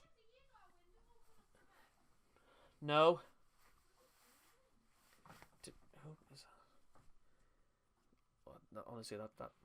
Honestly, that's her problem, not mine. Right. Anyway, so where was I? So in terms of like, I'm gonna use and I'll just summarize this video by just saying this. Wow. In fact, I can't believe it. Here we've finally done it, guys. The end of Christory, the end of a 5-year-long journey, the end of the cycle is finally complete.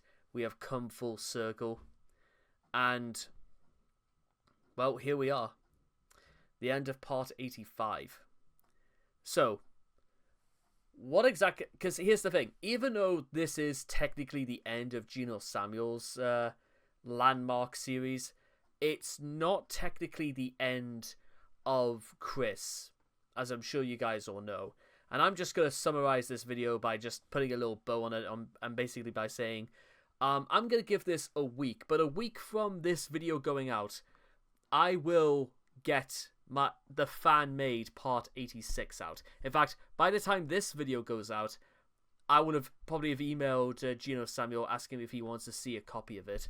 And, well, time will certainly tell as to what, if Gino has like any opinion about it whatsoever. Maybe he won't be interested, which fair enough. I would not be disappointed. Well, I wouldn't be surprised either if Gino didn't want to see it. It's entirely, the ball is in his court. If any of you guys possibly want to see it as like a test run, then hit me up and stuff like that, and we'll see what we can do. But, well, I wonder what it's like actually when you've finally got all caught up on a long running series like this, and you're wondering what exactly you're supposed to say, what exactly you're supposed to do, and is there any appropriate way of, well, seeing you guys out, because this series has been nothing short of distressing, it's been nothing short of upsetting, it's been relatively educational, but I would say it is also an absolute sea of madness. It is about... In fact, you know what? I've got a better idea.